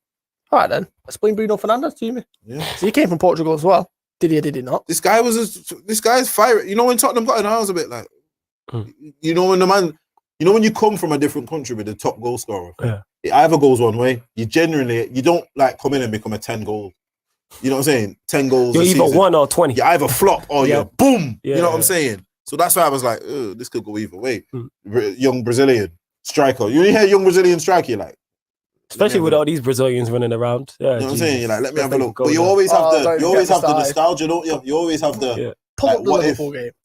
You never know with these. But just on always a have quick the what one, if. I wanted to touch you. If you lot seen it, Redknapp and Keane going back and forth. I like that. Yes. That was great. Well, all right, then what do you think Redknapp- of what he was saying? I think Keane's right. Because Redknapp, I was just like, right, where's this Redknapp been? Like, that's what I like to see. Like, I don't know if it's because it's Spurs and his allegiances, Yeah, but, it's because it's Spurs. Yeah, yeah. but to see him get fired up like that, I'm like, that's good. Because You know what I'm truth saying? hurts. What did Keane say So that Keane, was wrong? so for those that haven't seen it, make sure you watch it because I need to watch it again because I only seen the clip on Instagram, so I only seen 2 1-minute clips. But basically, Keane was saying the Spurs players are average, and Redknapp was saying he wasn't. If the He Spurs player literally didn't see, said apart from Son and Kane, innit? Yeah, He said he was apart saying from so. Son Kane. Mm. And he said, the left back's good. yeah, and then Because the he- commentator yeah. busted a joke when Regulon put in a good cross that he was like, yeah, from an average left back or something like that. I Yeah, was but like, but that's what he good. was saying was they wouldn't walk into a top 4 team or most teams in the All Premier right, League. let's And what let's he's do saying it. All isn't right, all right. wrong. So take away Kane's son. You got Lucas here. Does he get into it? Are we saying top 4? So when we say top 4, we need to make sure we know what we're talking about. So we're us, talking United. So we're talking Liverpool, Chelsea. United, Manchester City, Chelsea. They're the 4 we're going with. Yeah. All right. Okay, so Kane and Son, strike them off. They do. We'll go off the first. Does Lucas? No. First, no. Are we saying just 11 or are we saying squad? I'm saying 11. We're All saying right, so 11. We're saying Lucas, 11. no. Bale. No. Højbjerg. Depends on the team. Yeah, this is where it is. But I don't He gets into Manchester United's team, I'll say that. He gets into Liverpool's. So Manchester United, Liverpool. Does he get See, into you know what it Chelsea's? is? Maybe. City. I don't think he gets Probably into not. Chelsea's. I think Chelsea have got too many bodies. They do have well. So all right, let's say 2 out of 4 and Ndombele. Yeah. I think he gets into United's. I think he gets into United. And I think he gets into Liverpool's. I don't think he does. You don't think he gets into Purely Liverpool's? because of the system. Okay, system thing. All right. This is what I mean. It depends on the system. He'd get into Chelsea. City. He'd get into Chelsea all day. Okay, so we're saying 2 out of 4. All right, cool. Regulon. No, I think he gave Regulon a blind. Oh yeah, so we'll give Regulon a blind. The centre backs, no. REA, no. Goalkeeper, no. I'd take both of them centre backs right now.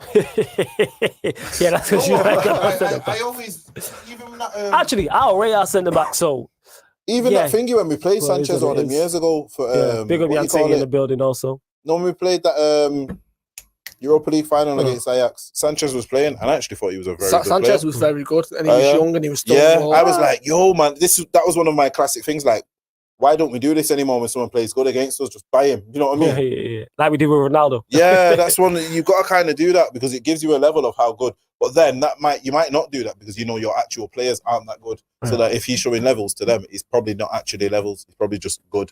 Do you know what I'm saying? I hear that. You have to remember we had a certain man playing for us at that time. But yeah, Tottenham are a average team. They've got 2 very good players. If Kane and Son go, they're done. Yeah, they're not exceptional outside of those. If Kane and Son go, they turn into like a Villa, bro. I hear that. But all right, this is where Stroll wanted to go to. They finally won a Premier League game. After, I don't know, when's the last time you won a Premier League game? I'm not sure. But yeah, they won 2-0 away at Sheffield United. I'll let you take it away. Right. So, firstly, Go on. Ramsdale Stroll is ready. had the game of his life at times in that game. So I think he saved the most one-on-ones or something in the history of the Premier League Mad. in the first half alone. Mad. So I think it was See, in the that's the first half. Type of stats I like.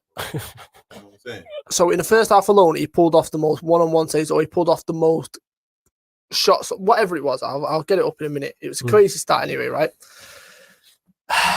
Here's my problem specifically about this game. Go on. And it comes back to the problem we've had all season long. Oh, big up my man as well. Sorry, my guy. I cannot pronounce your name for the life of me, but I'm just going to call you B. Yeah, I can't even call you that because your initials is a mad thing, but great. Yeah. Colin Berry.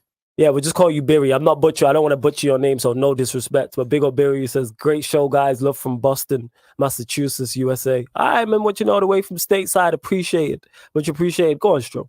So, you'll see this. Liverpool pumped the ball long, and the defender goes towards Mane. It then bounces perfectly perfectly to one, Roberto Firmino. And all he's got to do is, here it is. Pause it there. Now, you can do 10 different things at this point. Stroll's had enough. You can go to the right. You can go to his left. Yeah, you could go. You could even be clever. Yeah. And dink it. You could try dink him. You could try meg him. That's 4. What does he do? I haven't actually seen this, so I don't know. This is like what happened next. You know what I'm saying? I reckon he, give me a guess here, hits it straight at the goalkeeper or doesn't get a shot. Right. Off. What do you think he does? That's what I think it is. Right, watch. All right. Yeah, I was right. Straight at the keeper. I called it. I called it. I knew it. I hope and I pray that they show the replay of what he actually does in a second. I've never, ever, ever in my life been so wound up by somebody being so unselfish in my entire life than watching Roberto Firmino for the first half of this game. He got better in the second half, don't get me wrong. What he does is awful. I think this is it. Okay, let's see. No, that's just another great save. That's a good save. That was a nice touch by Firmino through to Salah there, though. That was very nice. Bro, this guy is... You've said this for the longest. This guy's at 8, bro. He said it's it. not even a 10. Not even a 10, he's at 8. He's an attacking 8. This is it. I think this is it. Is this the one? Let's see. This is it.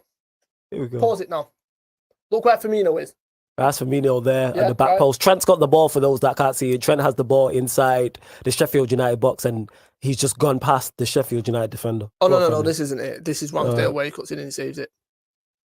I pray they show this specific thing because I'm honestly... If not, we'll find it. Man, it'll be protected. I wanted to launch. Here we go. Firmino? You had a lot of chance. This is it. Pause it. Why is he trying to pass it there? Yeah. Why are you not just putting that in the back of the net? Literally tap it in. What are you doing? He's shot of confidence. No, because this is the problem, right? When you've got a team that hasn't been scoring goals because of how dysfunctional the setup of the team is with all the bodies missing and stuff like that, and you get 2 clear-cut chances like that, the one-on-one, he saved it. He shouldn't have let him save it. This one is inexcusable. Yeah, you know what? I'm not going to lie. A lot of the hate what Martial gets, I'm not going to lie, bro. Like, this guy... Yeah, if that's Martial, we're having a different conversation about Martial, but go on. I ain't going to lie. I'm honestly thinking now, when I'm thinking about Firmino, it's like, is this now got to go down as one of them type of Fernando Torres things? Like, your powers have gone. Like, your powers truly have gone. This is a Fernando Torres. This is a... Shevchenko at Chelsea. This is you know what I'm saying? But this is what I don't get. Sanchez at United. Because it is. I think it is. When you see the goal that he scores, it's out of this world. How do you go from this to what you do in the second half? Like, it's mad. Hit it there. Once you take the touch and you've collected Take a touch. Hit it there. What are you trying to square it for? I'm not a 9. Yeah, that's not a 9. Like, really and truly. A 9 is shooting there. I'm telling you now, Mane or Salah, they're not 9s, but they are not passing it. Salah's smacking that. It's going in the roof of the net. It's worse from here. Look, you can put it in all. Oh my! Even with my man coming across trying to block it, you have a shot. I think even Robertson probably shoots that, to be honest. I'm not gonna lie. I don't know. Man can say what they want, but he's not a striker, mate. Yeah. Good finish as well there. That's a very good finish. He's not even he's not even a 10, bro. It's a good finish by Jones. So this is the second half, right? Curtis Jones took over this game in every aspect. The kid isn't even 20 yet. You know what? So I was saying this the other day to someone, I'm having a talk, and people were like, "Oh, who's the best under thingy in the league?" And he didn't even name him, and I was like, "Best youngster." Yeah, and I was like, "This guy's playing for the champions, bro." Like, don't get me wrong. They're not playing as, they were, which made them champions. Yeah. But he's playing for the champions. That's a bad miss, though, by McBurn. But playing for the champions in their title retaining season. Yeah. You've clearly got to have something about you. You know what I'm saying? So this is Firmino's goal. Explain this to me. How do you cut through like that, but you can't just put the ball in the back of the net simply? You know why? Because that's an attacking midfielder's goal. Do you understand what I'm saying? That's an attacking. You could imagine an attacking midfielder doing that type of thing. Nah, I didn't even know it And deflected. they took a deflected, but even the way that was going nowhere near the goal. even the way he's fashioned the chances. Yeah, that's what I mean. The fact no. What I'm saying is, I thought it was his goal. Oh no. We're just talking about the fact that he's created it for himself. Yeah, but you see what I'm trying to say? He's an 8. I get what your point. He's an 8. He's a 10 in a 4-2-3-1. But you can also, one thing they're missing the trick of is the same way how they played Coutinho in that 3-man midfield. Yeah. Play him there. I hear that. Yeah, Aku George says Statman Stroll. Jan City says Stroll, what happened to City not being able to win the league, babes? She's on your case about this, fam. Have to ask the question, innit? We'll get on to City in a minute. Right. So the game yesterday, Mane played as a 10 and we actually did go 4-2-3-1. Okay. And then we were swapping it at times. But even then, that's where his opportunity for the first one-on-one came from. He's coming from deep. You have to do better. Yeah, because I'm looking at the lineup here. So you had Adrian, Kabak and Phillips centre-backs, Trent and Robertson. And then you're telling me, so what? What was because here they've got it as a 4-3-3 with Jones, Ronaldo, and Thiago, and then Mane, Firmino, Salah. So at times, when we were going forward, we were actually going with a back three. Trent was part of the back three and Robertson was playing left wing at times. Then we changed it and we went to 4-2-3-1 with Thiago and Ronaldo. And then Curtis Jones was on the left, Firmino, Salah. And then you had Mane up front, and then they were swapping that. So then Salah would go up top, Mane would go to the right, Jones would stay where he is, and Firmino would stay in at number 10. And then, because obviously against teams like that, we were just changing it, and they couldn't handle it. And in the second half, that's when Curtis Jones took over. Going on to the Manchester City thing is actually quite interesting, right? Let's go, because Manchester City beat West Ham United 2-1. Good game as well, actually. I actually enjoyed it. It's a good game. Because West Ham played well. Yeah, but this is West Ham deserve to be in the position that they're in. Let's not get that mistaken. They've been in good for. Lingard's been a breath of fresh air for them, by the way. Oh, because he's loved and he's playing regular, and it's no surprise. And he's in a system, you know what I'm saying, and has an idea and an identity, you know what I'm saying, and has a job to do. Nearly that was a fine then. He's not playing on the touchline. You know what I mean? So here, you mean he's playing centrally? He's getting, not getting chalk on his boots. You know what I'm saying? Like we seem to do with our wide players, everyone. I just want to say as well, the analogy you started, and I've used it again with the whole West Ham, Moyes at West Ham to his Everton team is crazy. Yeah, like how 10, 15 years later, he's replicated it. Yeah. But yet I was asking Ollie to have a system within 2 years is too much. But this guy's replicated a whole other team at a whole other club. Because he's got his Tim Cahill and Suchek. We were talking. We went through it where we was like, JV started it off. Yeah, we said Fellaini, but same difference. But it's the same similar type of player. That type of thing that will get you goals from midfield. Yes. Be physical, good in the air. And we were talking about it, and JV started off last week when he's like, Cresswell, you're telling me that's not just Baines. Declan Rice is Arteta. That's mad because we can think of Declan Rice. That's crazy, Declan Rice is his Arteta. Yeah, that's mad. And Diop is just his Yobo. Yeah. Antonio is Lukaku. Fabianski is just his Howard. Like it is. You know what I'm saying? Randolph is his Howard. You know what I'm saying, bro? Is brilliant. You say Kufal's who? Who do we say? Kufal is his Hibbert? Yeah. You know what I'm saying? Lingard is Stephen Pienaar. Yeah. Exactly my point. You know what I'm saying, bro? That's mad. Man said his Rice is his Arteta, Because you know what I'm saying? And we said Bowen's just his McFadden. Yeah. It's James McFadden. That's Bowen, isn't it? You know what I'm saying? It's the same thing, yo. Oh man. Sometimes, we do things. Got his phone house there, his little Leon Osmond. Trust me, fam. It is, isn't it? It really is. Trust me, bro. Your phone house is his Osmond, yo. This is brilliant. Right. So who did you have as Antonio? He's got to be Yelovich. Nah, we said Lukaku still, but pick one, didn't it? Yeah, we went with Lukaku. I couldn't remember any of the Everton strikers at that time, but like you said, Suchek beat his Fellaini. That is mad, yo. Rice is his Arteta. This is what I mean. That is crazy. Man said Randolph is that one got me that. You know what? We couldn't think of that. Yeah, we couldn't think of one for Randolph for that. We couldn't think, but he is now. Think about you are Tim Howard. Yeah. Them man are the same in stature. Yeah, same old head, same beard. Ball head, innit? And this is what I'm saying, man. As noble as his Gravison. You know what I'm saying? So head out, fam. Yo, this is the same. This is 10, 15 years later at a whole different club, and he's still got the same template. Exactly. Because it goes to show once you've got once you've got a template which you know will work, and you've got a system which you know will get the best out of certain players that are suited for that, so certain individuals that might not have the best skill set. Do you know what I mean? Like Declan Rice, for example. he's having the season of his life because he's in a system that works for him and it makes him look better. And like I said, West Ham deserve to be where they are. Now, I want to talk about City. At the beginning of the season is when I came out with that comment, right? Manchester City didn't get going until after Christmas because we were 5 points clear for Christmas. Like, we've just been awful. Let's not get it mistaken. Manchester United haven't capitalised on times when they should have capitalised. City, and me and Bill said it 4 or 5 times, had the opportunity to go under the radar. No one really discussed them. Yep. And they just got about their business. And they were picking up points. It's only when it was, 10 games unbeaten when everyone started to talk about them again. But look at what they've done specifically. They've got Diaz, who everyone's saying had the same impact as Van Dijk. I can see why you're making a comparison. He hasn't. Nah, I think the reason why they're saying that is because their defense was that bad. That's what it is. Yeah, but what have they done?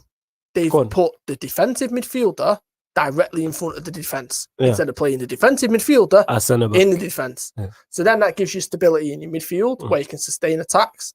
Your fullbacks can go forward. Lo and behold, he's now starting to play Cancelo instead of Kyle Walker. Why is that? Because he's a more attacking player and he's a better fullback. You've then got Zinchenko, who gives you the more defensive option. So at a push, at every time, you will always have 4 at the back. Fernandinho will slot in if Cancelo goes forward. Yeah, because Kyle Walker started this one, but I get your point. No, you know what I mean? Like, he will play the odd game, but specifically, like, he's gone back to the 2018 Manchester City where they are ridiculous to try and break down because specifically you've got Rodri or you've got Fernandinho. Good luck getting past them. And then that gives the freedom to the likes of Bernardo Silva, De Bruyne when they're playing, Foden's when they're playing, to just go and do what they're best at, just go and attack. And transitional as well. In attack, it's fluid. And they didn't have that last season because everything was so disjointed because they were playing Fernandinho at centre-back, which to me still didn't make any sense. I'd have played Rodri there. Rodri was more suited. And you play Fernandinho where he was best. But he's learned from his mistakes. And like I said, they've gone under the radar this season. And now look at him. They're flying. The title's there. So let's not get it mistaken. I've been saying this. I said this. Yeah, but but no one talked about Manchester City until after Christmas. And they weren't great before that. Let's not forget they got beat by Leicester badly at home. Yeah, 5-1 it was, wasn't it? Yeah, 5-1 or 5-2. And then it's like they picked up, like Tottenham beat him. Do you know what I mean? Like, we drew with him, which was a let off realistically because if any one of them would have gone for that in the second half, they'd have probably won that game. But like I said, they've gone under the radar and they're going to be the champions, but they deserve it. But my point is, they've not done anything spectacular. Do you know what I mean? I know what you're saying. But I will say, I do think John Stones has just been revolutionised this season, and I can't put my finger on why. Because of Diaz and Fernandinho, that's why. Yeah, but it's like, it's not just I was saying this, I was having this conversation. He's having goals, he's scoring goals. I was having this conversation, watching the Euros when he gets spun in the Euros when he plays for England. Oh yeah, you know that's coming because he's got McGuire next to him. When he gets spun in the Euros, I was saying this literally to Yad City just yesterday, and John Stones this, John Stones that. Watch when you don't have Diaz next to him and Pep's not managing him, Fernandinho's not in front. Wait until it is, you get me, a Harry Winks for England and you're next to him, Maguire. So you know when everything's going for you, when name the 2 goal scorers from this game. Yeah, that's true. Yeah, I hear that. And Barry here says it shows how bad of a coach Ollie is. Everyone knew Jesse is a baller. I bet if y'all got Nagelsmann, Jesse would flourish under him. Jesse Lingard, like, he just didn't become a bad player overnight, but everyone wanted to blame him. And here's the thing with Mr. Certain Lost Heart. Yeah, Ollie gonna Lost Heart. This is my thing. When players go bad, what does he do? He just gets rid. Why? Because he doesn't have the experience. It's not. It's not even experience. He doesn't have it in him to turn it around. Doesn't have and it. That's why you've seen the likes of Martial and Greenwood struggle, and there's no help. How can you say last season we scored more than Liverpool's front three? So if that wasn't down to the players and that was down to the manager, why now when they're failing is it on the players? Valid point. Yep. Do you get what I'm saying? So you're telling me we're missing about probably, by the sounds of it, it's probably about 30 goals. Something like that you could argue. Let's say for argument's sake it's 30 goals. Yeah, we're missing probably about 30 Let's goals. Let's say we're 30 goals down. Yeah. You know what I'm saying? So, because everyone else who scored is a plus because surely your attacking players is where you're looking for it to come from. Yeah. Do you know what I'm saying? That's the reason you buy them. That's the reason you nurture them. That's one thing I'm really concerned about with him is when players are down and out, what can he do? And I don't know if there is much he can do. That's one thing I would like even more so than the tactics thing. Because even if man actually had a tactics, but then man went out of form, what can you do then? You're in the same problem as when you didn't have any tactics. Do you get what I'm saying? If you can at least, like for me, if your thing is individual brilliance, bring him back to the fore then and get some brilliance because he has brilliance in him, Lingard. Do you get what I'm saying? No. Yeah. So if your thing, if man are right, because he did say no. The thing is, all he said himself, individual brilliance is part of the game plan. There you go. He did say that. So get some brilliance out of this individual. You know what I'm saying? But you're gonna play Dan James, who has no individual brilliance. No, man, he's got his yearly 3 goals. He's got his 3 goals for this year now. Oh, it is. He does it every year in a row. Last season, he gets 3 in a row. We won't hear from him for a year. Yeah. And let's touch on this before we actually go off Manchester. I thought the West Ham City game was good, and West Ham went for it. I mean, there's a game plan, and they played well. Like I said, Antonio should have. He scored the goal, but he should have scored the one he missed before that. And you could tell by his reaction was a bad one. And I think he knows this. I ain't gonna lie. I think he is a player. You know, I think Antonio's a player. Yeah, I think in the right team, in the right system, I think back in the day he gets a shot at a big team. Imagine him under Ancelotti. Yes, I can see that working for some reason. Ooh, that's a shot. because of his ableness to then play in the off the striker or in wide, or do you know what I mean? He can literally that front three. You can say Antonio can play all that front three to the same ability. And more to the point, because I wasn't here last week, so can I just say, did I or did I not call that Ancelotti would pick up a win at Anfield at some point? Yes. Yeah, you said it. You did. Yes. Got it. It was a great masterclass. I called it an Ancelotti masterclass. Like you could see the clear game plan. Even when he made the changes, I'm like, but my stupid self was like, why is he making them changes? Do this, and it worked. Yeah, but when he went 2 up top. Going on to the Antonio, he's got everything you want. He's powerful. He's quick. Yep. He's good in the air. He can defend set pieces. He can attack set pieces. He can hold the ball up. He can run in behind. Him under Ancelotti would be terrifying because you've got Calvert-Lewin in him. Good luck. Ooh. Being fed by Rodriguez as well. Digne. Yeah. Putting crosses in. Yeah. Sigurdsson on set pieces, putting crosses in. Yeah. Like, this is... But... West Ham should have walked away with a point. If they would have got one, you would have been like... You wouldn't have begrudged them the point anyway. No, but that chance they missed at the end is bad. I think the Antonio one was even worse. Yeah, but... The Antonio one is worse, but that one right at the end, come on. You've got to finish it. Yeah, but you gotta take your chances. That's what it is. But moving on to one of the surprise results of the weekend. I don't think many people seen this. Arsenal 3, Leicester 1, which even though I don't like to see Arsenal win, actually worked out in Manchester United's favour. I don't think anyone predicted this. I think it was a question of even if Arsenal win this game, it's a 2-1 or something like that. 3-1, big win. Very disappointing. But Leicester do have injuries, but it's a very disappointing result for them. Very, very disappointing result for them. You don't expect that. You don't expect that from Leicester. And this is a great goal by Tielemans as well. Very, very good goal. One of the most I was about to say that. One of the most underrated. Yeah, good player. Easily. I've said this for a long time. I said this from when we played him. Very good player. When we played, I said this, when was it? United played him when he was playing for Anderlecht. Him and Den Donker for Wolves was centre mid. They played us off the park and they were kids. That goes back to your point of why we didn't go and have a look at him. Yeah. Good strike as well, though. It's a good strike. It is, but yeah, they managed to get back into the game. Arsenal, like I said, because at 1-0 down, Arsenal, we know they can capitulate in regards to away from home. Is that a penalty? It's not just that, though. It's someone Pepe having a big impact on the game. Yeah. He did. I'll give him his props. Penalty. Yeah. Yeah. Stonewall, no arguments. It's just clumsy. Yeah, he was clumsy. Is it Tielemans who made the tackle? Yeah, it was Tielemans. And this is the problem: is once he's running into the box like that, it's surrounded by 4 men. Why are you sticking your foot out? You just don't need to. No. Good penalty. I don't know what. Honestly, VAR didn't give that, did they? That's mad. They didn't give it. What? Did they give this? Yeah. Okay, how come the score's not changed then? How come it's just clipped over? Is that not the Lacazette penalty? Nah, I think there's another one. We'll soon find out anyway. It was Pepe. Yeah, that's what I'm saying. But that was a tackle on Pepe. Now, Lacazette took the penalty, though, unless there is one. We'll find out. I don't understand why it's not changed. I didn't watch this game live. That's what it is. Good header by David Luiz, though. Great header. That's a very good header. There's the equaliser, so it must have not been. Oh, yeah, no, they did. That was it. Another VAR thing. Yeah, that looked like a penalty to me, but it is what it is. Good header, though. Yes, it's Lacazette gets the second. Yeah, all the criticism that Willian and David Luiz get, especially Willian, good delivery, good header. That's a very good header. Brave as well. It's a difficult header as well. Yeah, it's not easy. He's going away from goal and he's got to redirect it. Yeah. And yeah, that's a brave header. It's a great header, to be honest. But you can get clattered there. This That's is the it. thing. A clattered there.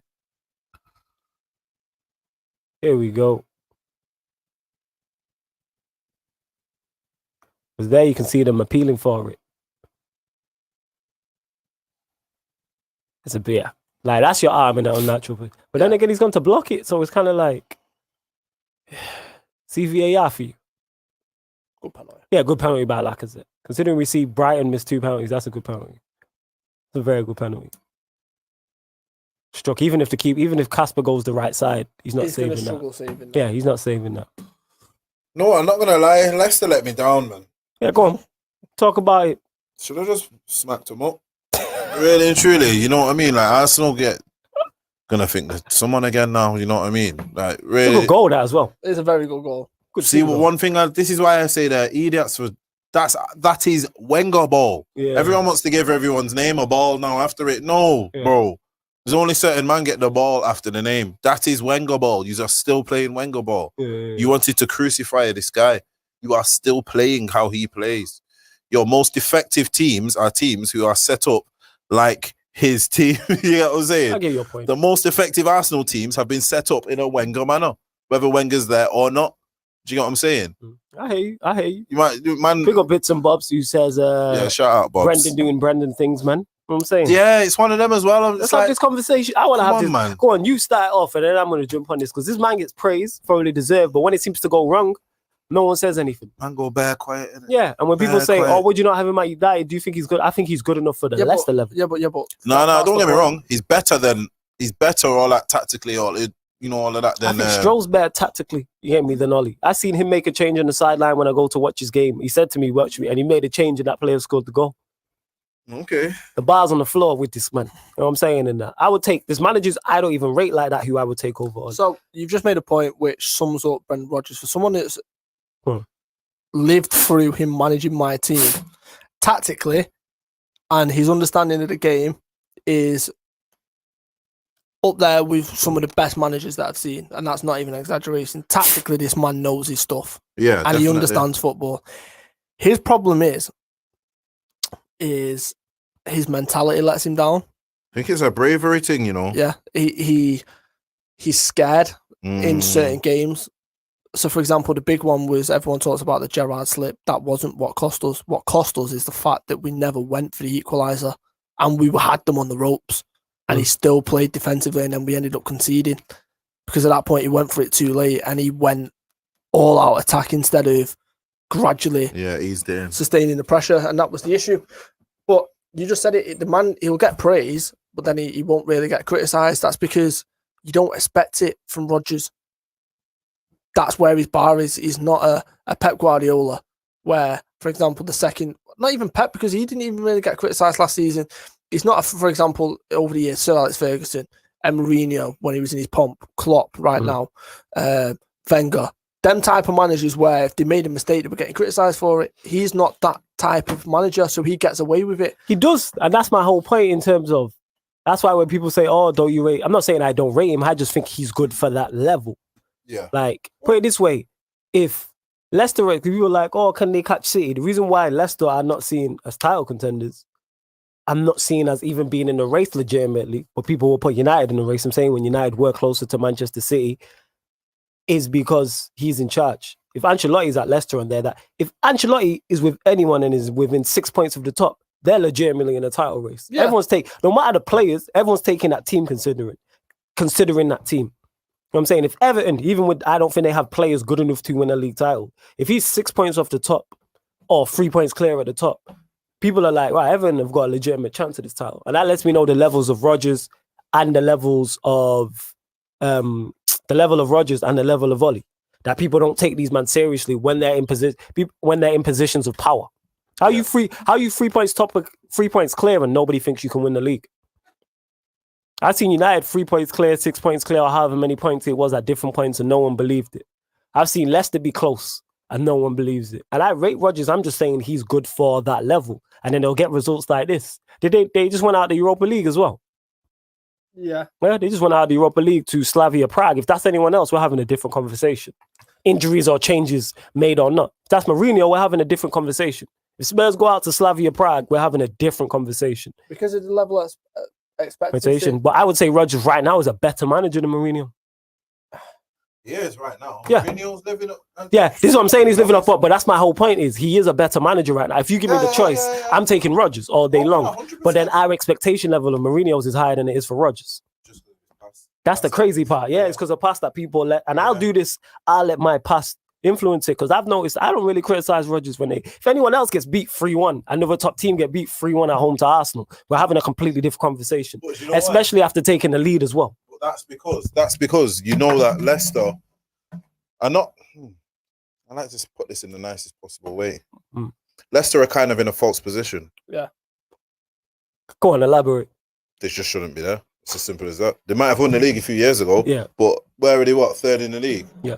Leicester aren't the third best team in the league, are they? Do you get what I'm saying? Yes, I get. They might play as if they are sometimes, and they're the only team out of the only team at the top who's not actually came out of the top 4 all season. Do you know that? I didn't know that. All season. So they've been the one constant all season. Yeah. But then it's mad to say that they're still not the, traditional. Are they traditional? But yeah, are they Big Six now? Traditional? Yeah. Really. All right, then West Ham. It's the same for them. Yeah. No one's. All right, then here's the thing, though. It's exactly the same. No one's saying, can Moyes win them the league? Yeah. Do you get what I'm saying? I know they're a few more points behind. Yeah, only 4 points. But right, no one is expecting West Ham to get Champions League. Oh yeah, no, not the slightest. But Moyes, the thing is with Moyes is he's not being talked up like that. Like people will talk up Rodgers on how good he is. And should he get a bigger job and all this type of thing? I'm telling you now, if Moyes does this again, 2-3 next season and the season after, he starts to get talked about. Just to go against United. Just to go against United. But then they will make it a thing. Yeah, but let's not forget, Moyes got talked up all of his time at Everton.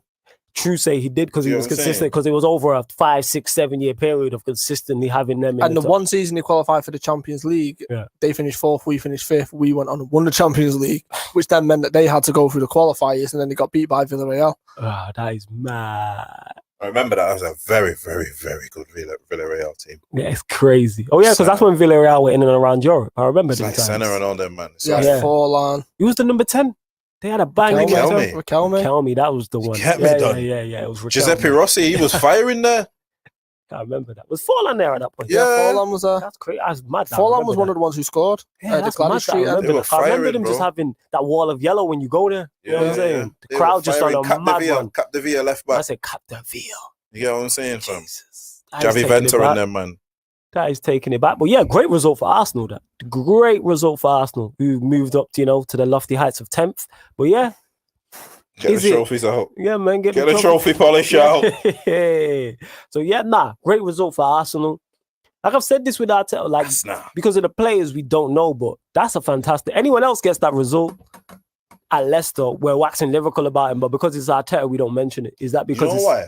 Is that because of how poor they've been? That's the same way I'm telling you that's a false position for Leicester. That's a false result for Arsenal.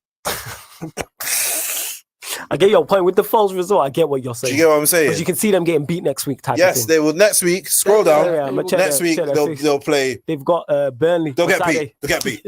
They'll get beat. They'll get beat. And they'll get beat there. And they'll get beat. Or they'll end up like 1-1. So they got big fixtures coming in actually because they got Burnley early on Saturday, the 12:30 kick. Then the North London derby, which I'm very much looking forward to. Then they have West Ham, another London derby. Then they have Liverpool. I ain't gonna lie. You see that London derby there? I can't wait for that. That will be I'm crowning it. That will be the official changing of the guard in North London. If it's not certified already, it now has to be certified after this season. What I'll say to that is I think they're fighting over crumbs. North London's dead. Oh yeah, that's what I'm saying. That's why I've said. North London, you laughing? North London is. That's why I've said for them. You know what I'm saying? That's the changing of the guard for North them. London. Because if we're being really real, the best team in London is West Ham at the moment. Yes. Do you know what I'm saying? Shout out Carefree Lewis. But yeah, West Ham are the best team in London. The best forward in London happens to be on loan from us. You know what I'm saying? So Hey, I thought he was going to go Antonio, but is what it is. No, you got spot on. I'm saying, man's still having fun in London. You know what I'm saying? He's not doing as much dancing, but you know what I'm saying. He's still having fun. Yeah, and even came back to Manchester and had an impact too. You know what I'm saying? There you go. But that's why. Yeah, North London's drag. If you look at it, Manchester's first and second, Liverpool 6th and 7th, London are 4th and 5th, even the Midlands are 3rd. You get me? Yeah, Leicester holding it down for the Midlands and them, man. The Midlands are even further, and then obviously you've got Wolves. Is there any other Midlands team? So there's only Wolves. Yeah, there's only 2 Midlands teams. Oh yeah, West Brom as well, but they're doing terribly. But yeah, even out of the 3 Midlands teams, Villa. One's big up Villa. Villa. Shout out Villa. Don't start. Shout out all my Romy gang. Villa. Yeah, Villa. Don't start. But yeah, as I was saying, even what's it called? Liverpool, people saying have been this bad. Liverpool, Everton are 6th and 7th. Yeah, man, North London dead. Just about scraping into the top half, 8th and 10th. Is this a thingy though? No, is this a the North is the North taking over? Is what you saying? Yeah, because if you really deep it, the North can say at the moment they've got City, United, and Liverpool. When is the last time a non-North team won the league? When's the last time a London team won Chelsea? it? 2015. So you're saying 6 years ago? That's what I'm saying. So like, and then you can really throw in. We won the league in what 2013. Yeah. Do you get what I'm saying? So in like a 10-year period since like 2011, it's been mostly they had a bit of a dominance at one point. You know, like even when they had, it's not that they had better teams, but the Premier League at one point was very like London based, weren't it? Because you had a time when they weren't.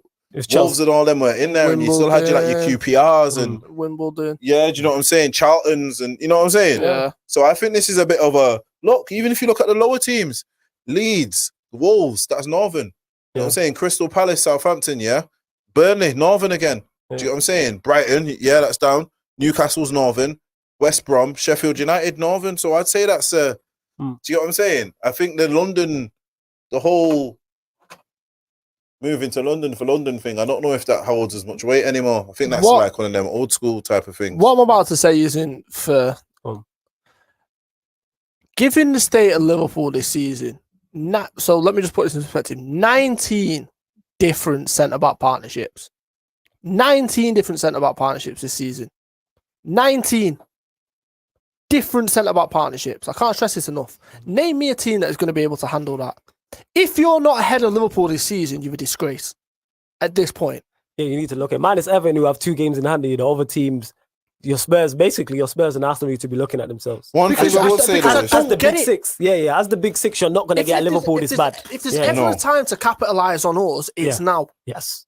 19 different centre-back partnerships. Yeah, and you're still a clear. One thing I will say though about them centre-back partnerships, 4 points ahead of 4 points ahead of Spurs, and there's that's only mad, 5 points. 6 points ahead of Arsenal.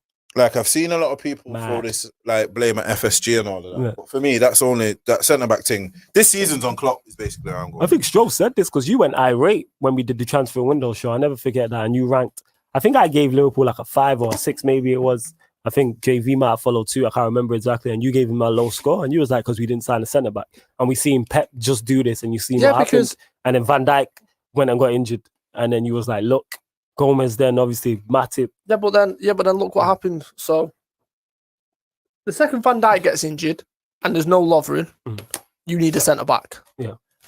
When the week after Gomez gets injured and you know Matip's made a paper, that becomes 1st of January, a centre back's coming through the door.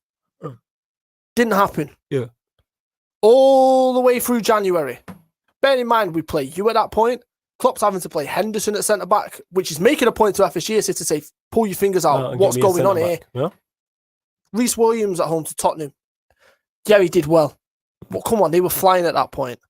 Like, he shouldn't have to go to that depth of our squad. And Everton a goal up by, versus Southampton in the Monday night game. Just thought I'd let you lot know. Richarlison. Who's had a resurgence. But Richardo. But this is my issue. And this is my issue with this season is all this could have been prevented if FSG would have just spent the money and just gone and done it. Do you think it's a obviously, you know, with all Corona and that, do you think it's a tight purse strings thing? No, because I'll tell you why it's not. Liverpool signed a record-breaking contract with Nike, which has never, ever, and I've talked about this before, never, ever, ever been done in England, ever. Which is, you always heard the phrases, if you buy a player, you can make it back in shirt sales. That's never correct, because user sponsored by Adidas. Adidas are paid 80 million for that, which means they own the rights to 80 million. Or they own the rights to Manchester United merchandise for 80 million, which means if you sell more than that 80 million, you don't get a bit of that money. You'll just then go renegotiate when the contract's up as if to say, look, well, we've made this more than what you expected. We want 85 million, 90 million. Liverpool have got a deal with Nike where 30% of every Nike Liverpool sale, Liverpool get a cut off. Never been done before. So we effectively could buy an Upamecano in January. We could have gone and bought a Varane, someone along those lines, and we actually could have made it back in shirt sales. That's simple. There's no excuse. The biggest TV rights revenue was us. Most Champions League money over the past couple of seasons has been us. So why in the past 4 transfer windows have we spent literally about 40 million, apart from this summer when we went and got Jota and Thiago? Why? Why have we spent 60 million? Do you think they like too much to... I don't know. I don't know if it's that you need... I know you don't need to sell in order to buy, but I feel like how the people at your club operate, they like to do that, if that makes sense. I feel like they're like one in, one out. You know, like if someone comes in, I feel like everything's run so strict and tight. Which is why I think this summer's going to be interesting, because Barcelona can't afford Salah. Real Madrid can't afford Salah. They can't afford Mane. But yet, Liverpool have traditionally, since FSG have come in, is they've sold players when they're about to hit a peak and capitalise them out. So Coutinho's the prime example. And that deal, to me, is still the best deal I've ever seen in football in terms of contract-wise. The fact that Michael Edwards managed to let Barcelona let Michael Edwards put a clause in there to say if you want to sign a Liverpool player in the next 3 years, there's an extra 100 million on top. Who does that? Like, this is why I applaud this man so much. But his hands are tied. You're not giving him the right tools to do his job. The second Lovren goes, you go and get a 4th choice centre-back. Now, I've said I understand why they didn't, because of how good Fabinho has been at centre-back. He's been a revelation. But you can't trust Mike for the season. The man is made of paper. The man done his ligaments and he's out for the season in a challenge which was just a normal challenge. I didn't even know he was injured. I just seen Phillips coming on and I'm thinking, why is he coming on? It didn't make any sense to me. FSG have seriously cost Liverpool this season. Big time. You think it's on them? 1,000,000%. I think Klopp deserves criticism in terms of some of the tactical stuff. I mean, there was a game, I think it was Burnley or Brighton, where he played Origi. Origi never should have come off, and Firmino never should have come on. I honestly, I don't think One thing I would say, which maybe has to come into Klopp's thingy, is the bench. I just think that is, I said it to Flawless, that's the weakest bench I've ever seen from a team enter a season as champions. I just think, like, when you've got I was saying this, like, you know, when you look at Tottenham and you can say, if they bring off Mora, they can bring on Bergwijn. So these aren't spectacular players. Yeah. But in terms of ability, they're about the same. It's not too much of a drop-off. It's, you know what I mean? It's roundabouts. But, like, even as much as Firmino is out of form, he is out of form. Firmino, for me, is 5 times the player of Origi. Do you get what I mean? Honestly, I think Origi, I don't think Origi starts for Crystal Palace. I don't think do you get what I mean? I don't even think he's definitely not a top 10 Premier. Yeah, he don't start for Crystal Palace. He doesn't get nowhere near a Wolves, a Leeds, a Everton. I don't even think he gets near them. Yeah, do you get what I mean? Yeah, you don't play for. Yeah, you don't play ahead of a Bamford. No chance. That's what I'm trying to say. So this is the mad thing, right? So if you look at our bench before injuries, Matip, great defender, but he's too injury prone. So I've not got an issue with that. Adrian is the big issue. I've got a massive issue with him being the second choice goalkeeper. Kelleher is young. He's got a great prospect, and he's done well in the games that he's played, but he's still young. I don't really like to rely You on will him. not play him in like a big game, you know, like what I mean? away to Manchester United. I don't want him anywhere near that, right? So then there's no then centre back, so it's just Matip. You then go into the midfield. Milner, I've got no issues with that whatsoever. You know exactly what you get. Your experience in the dressing room, happy with that. Curtis Jones, happy with that, right? Shaqiri, I don't mind it. That, to this point, is still a decently strong bench, right? Jota, great to bring on. But then there's no one after that. Right. Naby Keita, another one who's injury prone. He's got unbelievable potential. But then when we've had the injuries that we've had, which is over 24, by the way, is you then look at how depleted the squad is, and it's awful. Yeah, Ryan says it. He says our squad depth is absolutely horrendous and has been for 3 years. How Klopp has won a league and a Champions League with the squad is beyond me. But this is my point. Is we've got 3 transfer windows where we didn't spend a penny. Should have, you know what I mean. You still have to go again even when you're on top of the mountain. No, but that's what it is. You see them ones where they've not even spent. Getting a Regan replacement, just getting you know what I mean. Just you know, even so bit by bit. If you just slowly build it. Yeah, if you do a 20 million or 30 million in them 3 windows. Yeah, even if it's, you know what I'm saying. You've got someone who's closer to what a Salah can offer. Yeah, because you're not. Don't get me wrong. You're not going to be able to bring in a Salah, or someone of Salah's quality. Because if you bring in someone of Salah's quality, he's starting. Yeah, do you get what I'm trying to say? I get your point.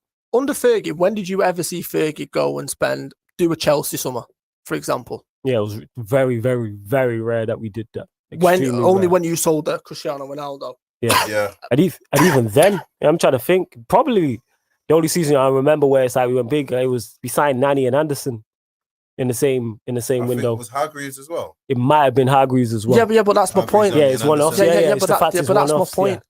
Look at Fergie over the years.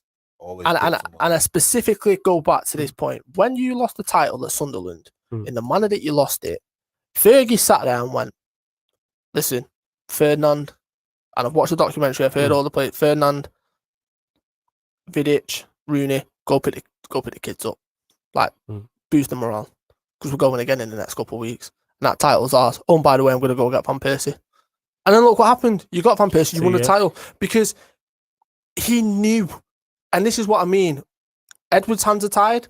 Klopp's hands are tied to a certain extent. How are you not spending money when you've made a bag full of money? I'm sick to death of hearing about COVID. I'm sick to death of hearing the fact that we've not got fans. Yes, Liverpool have got the highest match day revenue. Cool. What about the TV revenue that you're not mentioning? Yeah. What about the Nike deal, the sponsorship deals, which are coming out of our necks, by the way? Yeah.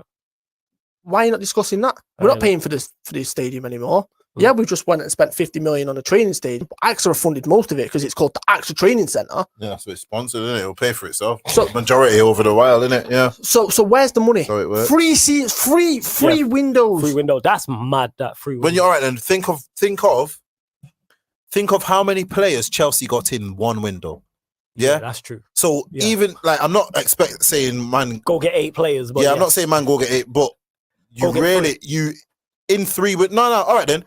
If I say to you 8 players over 3 windows, it doesn't even raise an eyebrow, does it? Yeah. So imagine they could actually have 8 players who would have been accessible now. Do you get what I'm saying? And more to the point, in them 3 windows, we let Danny Ings go. Yeah, that's true. Imagine you with the Danny Ings, how helpful he could have been. Might as well have kept him. Yeah. Like Origi he's got like the heartfelt thing with the fans and that. Let that go, bro. Like we the big teams. Don't get me wrong. I've seen Andy Cole leave. I've seen, you know what I'm saying? Dwight York leave. I've seen Van Nistelrooy at the peak of his powers leave. And I didn't understand that at the time at all. I got it afterwards. It was absolutely genius afterwards. Years later, I look at it, but obviously I didn't understand what I'm saying? To that extent. Torres, I will never understand that transfer to this day, and it heartbreaks me to this day. Fernando Torres going to Chelsea. Yeah, I think if Torres stays, Torres is still Torres. I don't think he drops off. You reckon he got Chelsea and it wasn't the injuries? It's not a coincidence that's happened to him, Shevchenko, Crespo, Kezman. Torres actually came out and spoke about it, and he said that he wasn't loved by the fans because of the previous history, and he didn't, and it was the same in the changing room. He wasn't there. I didn't know it was a Roman Abramovich. You know what you have to think of at that time? This is proper top 4 So Yeah. this is old school And top four. And them two, the rivalry between you two at that point had Was reached bad. fever pitch. Yes, like you lot still dislike Mourinho to this day. like man are actual ops. Like football, you have to understand. Man are ops. Yeah, man are ops, They bro. are. This is why England didn't win nothing. These man went over and sat on the Chelsea table. Yeah. Man sat on the Liverpool table. Man sat at the United table. Yeah. And man sat at the Arsenal table. None of this hugging after derbies and all this Nah, crap. see, like, all right, then you see, like now, like how, all right, then if there was a tournament now and we had Lingard and Rashford and Greenwood, they'll probably be going chill with Saka and Trent and all and Rice, because that's Rice that's and all. the You know what I'm saying? That Yeah. it's not like that. Man would have sat at. You know what I'm saying? Smoke on this. The only one who Rice would have probably been able to whack a little blend with Mount, the Chelsea man kind of. You know what I'm saying? The beef. Even that's not Chelsea. Actually, West no, Ham. Chelsea no West chance. Ham's is big No beef, isn't it? chance. But no even then chance. it was like Rooney and Gerrard, both Scousers, like them two. Them two are brethrens, bro. Them two used to go on holiday every close season, most times. But yeah, they weren't. Yeah, man, that's the running. I don't even want, like, Rio spoke on it. I don't want to talk to you. Don't even phone me. Yeah, Don't exactly. text me. And this is the point I'm making. So when Torres made that move, he wasn't. I think it was Avram Grant or whoever was in charge at the time. He wasn't there signing. It was Abramovich's signing. Abramovich wanted him, Because Abramovich always used to speak to John Terry as if to say, like, how good is Torres? What's he like? And obviously, don't get me wrong, he was coming back from the injury anyway. But he came back from the injury against Chelsea and scored 2. Like this man is one of the best strikers I've seen live. That's mad. But yeah, we have to close out the show, people. These 2 hours have flown by. We hope you've enjoyed this show. We're here from a Third Eye View on Pi Radio discussing all the Premier League action from the weekend. So make sure you lock in every Monday, 7 p.m. till 9 p.m. If you're watching on YouTube, make sure you hit the like button. Make sure you share it. If you're watching back, should I say, on the YouTube, make sure you like the video. Make sure you share it. Make sure you subscribe to the Pi Radio YouTube. Also on the Twitter, the same. Retweet, like the tweet. Follow From a Third Eye View Twitter page at R3 or the Facebook, the same, like and share. Anything you want to, anything either of you two man want to add before we actually leave? Yeah, make sure you keep liking, sharing, subscribing. Keep up to date, like Flawless said. There's plenty more coming. Oh yeah, make sure you subscribe to Sarcasm City TV as well if you do want more football content. Make sure you subscribe to Go live every day, so make sure you check that out over there, and we'll be back next week. This has been From a Third Eye View on Pi Radio. Thank you very